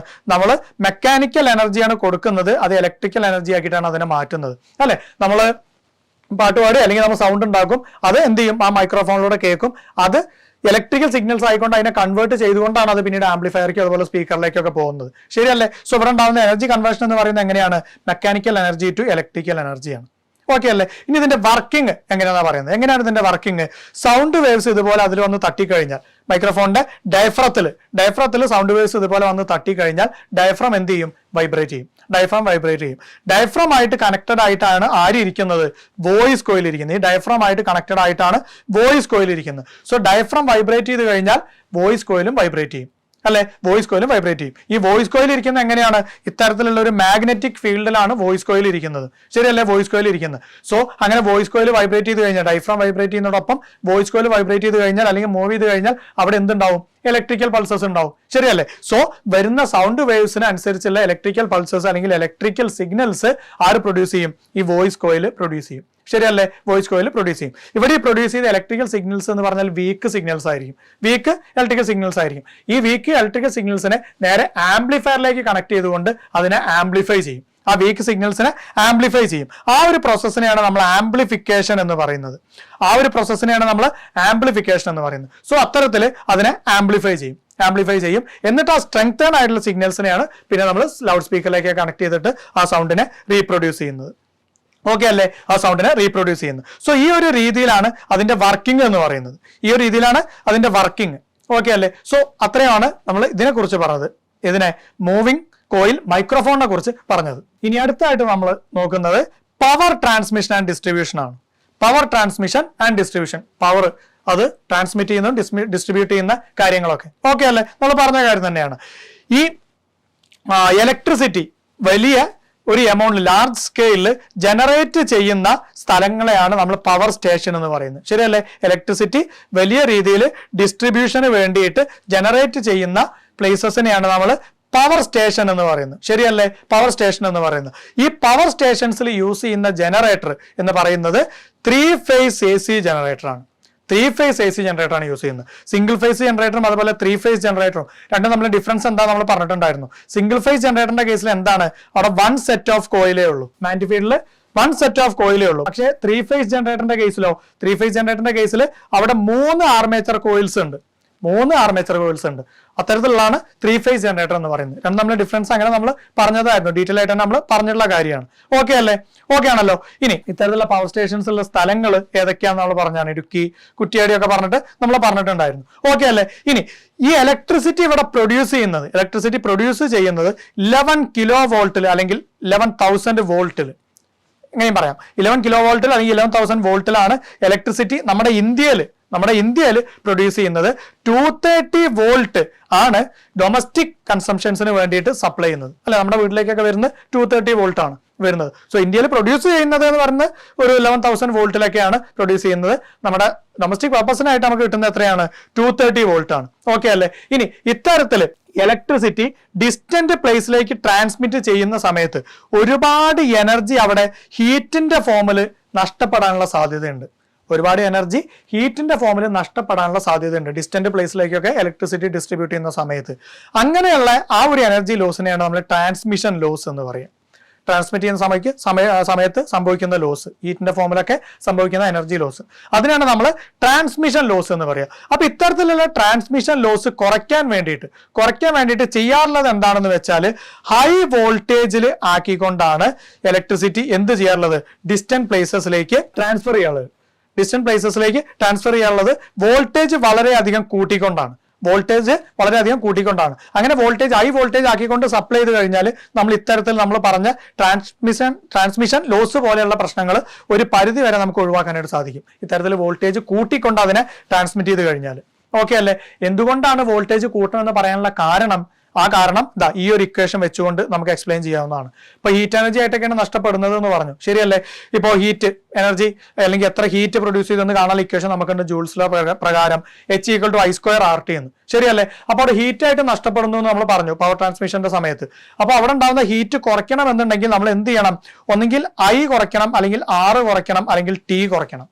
ശരിയല്ലേ. ഇതിലേതെങ്കിലും കുറച്ച് കഴിഞ്ഞാൽ നമുക്ക് പ്രൊഡ്യൂസ് ചെയ്യുന്ന ഹീറ്റ് കുറയ്ക്കാനായിട്ട് സാധിക്കും. പക്ഷേ ഈ കേസിൽ നമുക്ക് T ഒരിക്കലും കുറയ്ക്കാനായിട്ട് സാധിക്കില്ല. കാരണം എന്താണ്, ഈ പവർ ട്രാൻസ്മിഷൻ എന്ന് പറയുന്നത് കണ്ടിന്യൂസ് ആയിട്ടുള്ള ഒരു പ്രോസസ്സാണ്. സോ അവിടെ ടൈം കുറയ്ക്കണം എന്ന് പറഞ്ഞാൽ നടക്കില്ല. സോ അതുകൊണ്ട് ടൈം കുറയ്ക്കാൻ പറ്റില്ല. പിന്നെ റെസിസ്റ്റൻസ് കുറയ്ക്കുക, അത് സാധ്യമാവുന്ന കാര്യമാണോ? അതും സാധ്യമല്ല. കാരണം എന്താണ്, റെസിസ്റ്റൻസ് കുറയ്ക്കണമെങ്കിൽ നമ്മൾ ഒന്നെങ്കിൽ ലെങ്ത് എന്ന് പറയുന്നത് ഡിക്രീസ് ചെയ്യണം, അല്ലെങ്കിൽ എന്ത് ചെയ്യണം, തിക്നെസ് ഇൻക്രീസ് ചെയ്യണം. അതും നമുക്ക് നടക്കുന്ന കേസല്ല. ഈ പവർ ട്രാൻസ്മിഷൻ നമ്മൾ പോകുന്ന സമയത്ത് ആ ലൈൻസിന്റെ ഒക്കെ ഒന്ന് നമ്മൾ തിക്നെസ് എന്ത് ചെയ്യണം, ഇൻക്രീസ് ചെയ്യണം, അല്ലെങ്കിൽ ലെങ്ത് ഡിക്രീസ് ചെയ്യണം. ഇതും ഇമ്പോസിബിൾ ആയിട്ടുള്ള കാര്യമാണ്. പിന്നെ നമുക്ക് ചെയ്യാവുന്ന ഒരു കാര്യം എന്താണ്, കറണ്ട് കുറയ്ക്കുക എന്നതാണ് നമുക്ക് ചെയ്യാവുന്ന ഒരു കാര്യം. അല്ലെ, കറണ്ട് കുറയ്ക്കുക എന്നതാണ് നമുക്ക് ചെയ്യാവുന്ന ഒരു കാര്യം. ഇനി ഇവിടെ കറണ്ട് കുറയ്ക്കുക എന്ന് പറഞ്ഞാൽ അതുകൊണ്ട് എന്താണ് അവിടെ വരുന്ന പ്രശ്നം? ഇപ്പൊ കറണ്ട് കുറച്ച് കഴിഞ്ഞാൽ ഓക്കെ, ഹീറ്റ് കുറയും. പക്ഷേ നമുക്ക് പവറിന്റെ ഇക്വേഷൻ ഉണ്ട് തൈ കൊടുത്തിരിക്കുന്നത് പോലെ P=IV എന്ന്. അല്ലെ, P=IV അല്ലെങ്കിൽ P=VI എന്നുള്ള ഇക്വേഷൻ നമുക്കുണ്ട്. സോ ഇവിടെ നമ്മൾ വെറുതെ കറണ്ട് മാത്രം അങ്ങ് കുറച്ച് കഴിഞ്ഞാൽ അവിടെ എന്താ സംഭവിക്കുക, പവർ കുറയും. ശരിയല്ലേ. കറണ്ട് കുറച്ച് കഴിഞ്ഞാൽ പവർ കുറയും. അപ്പൊ പവർ കുറയാതിരിക്കണമെങ്കിൽ നമ്മൾ എന്ത് ചെയ്യണം, വോൾട്ടേജ് ഇവിടെ കൂട്ടണം. ശരിയല്ലേ, വോൾട്ടേജ് ഇവിടെ കൂട്ടണം. അപ്പൊ വോൾട്ടേജ് കൂട്ടി കഴിഞ്ഞാൽ പവറിൽ വ്യത്യാസമൊന്നും വരില്ല. അല്ലെ, അല്ലെങ്കിൽ പവർ കുറയും. വെറുതെ കറണ്ട് മാത്രമേ കുറച്ച് കഴിഞ്ഞാൽ പവർ കുറയും. അപ്പൊ അങ്ങനെ പവർ കുറയാതിരിക്കണമെങ്കിൽ അതനുസരിച്ച് നമ്മൾ വോൾട്ടേജ് കൂട്ടിയാൽ മതി. അപ്പൊ അതുകൊണ്ടാണ് നമ്മൾ പറഞ്ഞത് വോൾട്ടേജ് കൂട്ടിക്കൊണ്ടാണ് ഇതിനെ നമ്മൾ ഡിസ്റ്റന്റ് പ്ലേസസിലേക്കൊക്കെ ട്രാൻസ്ഫർ ചെയ്യുന്നത്, അല്ലെങ്കിൽ ഇലക്ട്രിസിറ്റി നമ്മൾ ട്രാൻസ്മിറ്റ് ചെയ്യുന്നത് എന്ന് പറയാനുള്ള കാരണം. ശരിക്കും വോൾട്ടേജ് കൂട്ടി എന്തിനു വേണ്ടിയിട്ടാണ്, കറണ്ട് കുറയ്ക്കാൻ വേണ്ടിയിട്ട്. കറണ്ട് കുറച്ചാലാണ് ആ ഹീറ്റിന്റെ ഫോമിൽ ട്രാൻസ്ഫർ ആവുന്നതൊക്കെ കുറയുള്ളൂ, അല്ലെങ്കിൽ ഹീറ്റിന്റെ ഫോമിൽ എനർജി ലോസ് ആവുന്നത് നമുക്ക് കുറയ്ക്കാൻ പറ്റുള്ളൂ. അതിനു വേണ്ടിയിട്ട് എന്ത് ചെയ്തു, വോൾട്ടേജ് കൂട്ടി. പവറിൽ ചേഞ്ച് ഒന്നും വരാതിരിക്കാൻ വോൾട്ടേജ് കൂട്ടി. അതുകൊണ്ടാണ് വോൾട്ടേജ് കൂട്ടിയിട്ടാണ് നമ്മൾ സപ്ലൈ ചെയ്യുന്നതെന്ന് പറയാനുള്ള കാരണം എന്ന് പറയുന്നത്. ഓക്കെ ആണല്ലോ. ഇനി വോൾട്ടേജ് അങ്ങനെ കൂട്ടുക എന്ന് പറഞ്ഞാൽ എത്രത്തോളാണ്, 220 കിലോ വോൾട്ടോളം 220 കിലോ വോൾട്ടോളം പവർ സ്റ്റേഷൻസിൽ തന്നെ എന്ത് ചെയ്യുന്നുണ്ട്, വോൾട്ടേജ് ഇൻക്രീസ് ചെയ്യുന്നുണ്ട്. അതുകൊണ്ട് തന്നെ നമ്മൾ ഈ പറഞ്ഞ പോലെ അതുകൊണ്ട് തന്നെ കറണ്ടും അതുപോലെ എനർജി ലോസ്, ഹീറ്റിന്റെ ഫോമിൽ എനർജി ലോസ് സംഭവിക്കുന്നത് എന്ത് ചെയ്യും, കുറയും. ഓക്കെ അല്ലേ. അങ്ങനെ നമ്മൾ ഇത്തരത്തിൽ വോൾട്ടേജ് കൂട്ടി കഴിഞ്ഞാൽ കറണ്ടും കുറയും, അത് കാരണം കൊണ്ട് തന്നെ ഹീറ്റിന്റെ ഫോമിൽ അവിടെ എനർജി നഷ്ടപ്പെടുന്നതും കുറയും. ഓക്കെ അല്ലേ, എനർജി നഷ്ടപ്പെടുന്നതും കുറയും. ഇത് പിന്നീട് നമുക്ക് ഡിസ്ട്രിബ്യൂഷൻ ട്രാൻസ്ഫോമറിൽ അവൈലബിൾ ആവുന്നത് എന്ന് പറയുന്നത് 11 കിലോ വോൾട്ടേ ഉള്ളൂ. 220 കിലോ വോൾട്ടെല്ലാം കൂട്ടുന്നുണ്ട് എന്ന് പറഞ്ഞു. അത് വന്ന് പല സ്റ്റേജസിലായിട്ട് അത് കുറച്ച് നമുക്ക് എത്തുന്നത് ഡിസ്ട്രിബ്യൂഷൻ ട്രാൻസ്ഫോമറിൽ നമുക്ക് എത്തുന്നത് 11 കിലോ വോൾട്ട് ആണ് അല്ലെ. 11 കിലോ വോൾട്ടോളാണ് ഡിസ്ട്രിബ്യൂഷൻ ട്രാൻസ്ഫോമറിൽ നമുക്ക് എത്തുന്നത്. അതൊന്ന് 230 വോൾട്ടോളാണ് നമ്മളെ ഹൗസ് ഹോൾഡ് പർപ്പസിന് വേണ്ടിയിട്ട് കിട്ടുന്നത്. അതുപോലെ 400 വോൾട്ടോളാണ് ഇൻഡസ്ട്രിയൽ പർപ്പസിനും വേണ്ടിയിട്ട് കൊടുക്കുന്നത്. ഓക്കെ അല്ലേ, ഇത്തരത്തിലാണ് ഡിസ്ട്രിബ്യൂട്ട് ചെയ്യുന്നത്. ഇനി ഈ ഡിസ്ട്രിബ്യൂഷൻ ട്രാൻസ്ഫോമറിൽ നിന്ന് വരുന്ന 4 വയേഴ്സ് ഉണ്ട്. ഡിസ്ട്രിബ്യൂഷൻ ട്രാൻസ്ഫോമേഴ്സിൽ നിന്നും 4 വയേഴ്സ് വരുന്നുണ്ട്. അതിൽ ഒരു വയർ എന്ന് പറയുന്നത് ന്യൂട്രൽ ആണ്. മറ്റുള്ള 3 വയേഴ്സ് ഫേസസും ആണ്. അതിൽ ന്യൂട്രലിന്റെ കേസിൽ അതിന്റെ പൊട്ടൻഷ്യൽ എന്ന് പറയുന്നത് 0 ആണ്. അതുപോലെ തന്നെ ഒരു ഫേസ് വയറിന്റെയും അതുപോലെ ഒരു ന്യൂട്രൽ വയറിന്റെയും ഇടയിലുള്ള പൊട്ടൻഷ്യൽ ഡിഫറൻസ് എന്ന് പറയുന്നത് 230 വോൾട്ടും അതുപോലെ 2 ഫേസസിന്റെ ഇടയിലുള്ള പൊട്ടൻഷ്യൽ ഡിഫറൻസ് എന്ന് പറയുന്നത് 400 വോൾട്ടും ആണ്. ഓക്കെ അല്ലേ. സോ ഈ ഒരു കാര്യം കൂടെ നിങ്ങൾ മനസ്സിലാക്കി വെക്കണം. ഓക്കെ അല്ലേ. നമ്മൾ പറഞ്ഞു വോൾട്ടേജ് ഒരുപാട് കൂട്ടിയിട്ടാണ് പവർ സ്റ്റേഷനിൽ നിന്നും ട്രാൻസ്മിറ്റ് ചെയ്യുന്നത്. പിന്നെ ഡിസ്ട്രിബ്യൂഷൻ ട്രാൻസ്ഫോമറിൽ വോൾട്ടേജ് കുറച്ച് ആവശ്യമുള്ള രീതിയിൽ തന്നെ ഡിസ്ട്രിബ്യൂട്ട് ചെയ്യുമെന്നും പറഞ്ഞു. അതുകൊണ്ട് തന്നെ പവർ സ്റ്റേഷൻസിൽ സ്റ്റെപ്പ് അപ്പ് ട്രാൻസ്ഫോമർ ആണ് യൂസ് ചെയ്യുന്നത്. അതുപോലെ ഡിസ്ട്രിബ്യൂഷൻ ട്രാൻസ്ഫോമറിന്റെ കേസിലോ സ്റ്റെപ്പ് ഡൗൺ ട്രാൻസ്ഫോമർ ആണ് യൂസ് ചെയ്യുന്നത്. ഓക്കെ അല്ലേ, സ്റ്റെപ്പ് ഡൗൺ ട്രാൻസ്ഫോമർ ആണ് യൂസ് ചെയ്യുന്നത്. ഓക്കെ ആണല്ലോ. ഇനി ഫേസ് ലൈനും ന്യൂട്രലും അതുപോലെ എർത്ത് ലൈനും നമുക്ക് ഹൗസ് ഹോൾഡ് ഇലക്ട്രിഫിക്കേഷന് വേണ്ടിയിട്ട് ആവശ്യമാണ്. ഈ 3 കാര്യങ്ങൾ ആവശ്യമാണ്. ഇനി നമ്മൾ ഹൗസ് ഹോൾഡ് ഇലക്ട്രിഫിക്കേഷനെ കുറിച്ചാണ് പറയുന്നത്. House hold electrification. ഓക്കെ അല്ലേ. ഹൗസ് ഹോൾഡ് ഇലക്ട്രിഫിക്കേഷൻ അതിന്റെ ഒരു സിമ്പിൾ ഫിഗർ ഇവിടെ കൊടുത്തിട്ടുണ്ട്. നമ്മുടെ വീട്ടിലേക്ക് ഇലക്ട്രിസിറ്റി ലൈന് വരുന്ന സമയത്ത് ആദ്യം തന്നെ കണക്ട് ചെയ്യുന്നത് എന്തിലേക്കാണ്, വാട്ട് ഹവർ മീറ്ററിലേക്കാണ് കണക്ട് ചെയ്യുന്നത്. വാട്ട് ഹവർ മീറ്റർ എന്താണ് ചെയ്യുന്നത്, കിലോ വാട്ട് ഹവർ യൂണിറ്റിൽ എത്രത്തോളം ഇലക്ട്രിസിറ്റി കൺസ്യൂം ചെയ്തിട്ടുണ്ട് എന്ന് മെഷർ ചെയ്യും. അതല്ലേ വാട്ട് ഹവർ മീറ്റർ ചെയ്യുന്നത്. സോ അതിലേക്കാണ് ആദ്യം തന്നെ കണക്ട് ചെയ്യുന്നത് അല്ലെ. ആദ്യം തന്നെ വരുന്ന നമ്മുടെ ഇലക്ട്രിസിറ്റി ലൈന് അല്ലെങ്കിൽ ഇലക്ട്രിക് ലൈന് കണക്ട് ചെയ്യുന്നത്. ഓക്കെ അല്ലേ. ഇനി നമ്മുടെ ഇലക്ട്രിക്കൽ സർക്യൂട്ടിൽ, നമ്മുടെ വീട്ടിലെ ഇലക്ട്രിക്കൽ സർക്യൂട്ടിൽ ഫേസും അതുപോലെ ന്യൂട്രലും കൂടാതെ മറ്റൊരാളോടുണ്ട്. അത് ആരാണ്, എർത്ത് ലൈന്. ശരിയല്ലേ, മറ്റൊരാളോടുണ്ട് എർത്ത് ലൈന്. ഇതിനെല്ലാം കളേഴ്സ് എങ്ങനെയാണ്, നമ്മൾ ഫേസ് ലൈനിന് റെഡ് കളർ വയർ, അതുപോലെ ന്യൂട്രൽ ലൈനിന് ബ്ലാക്ക്, എർത്ത് ലൈനിന് ഗ്രീൻ. ഈ രീതിയിലല്ലേ നമ്മൾ കൊടുക്കാറുള്ളത്. സോ ഈ രീതിയിലാണ് നമ്മൾ വയേഴ്സ് ഓരോ ലൈനിനും കൊടുക്കാനുള്ളത്. ഓക്കെ അല്ലേ.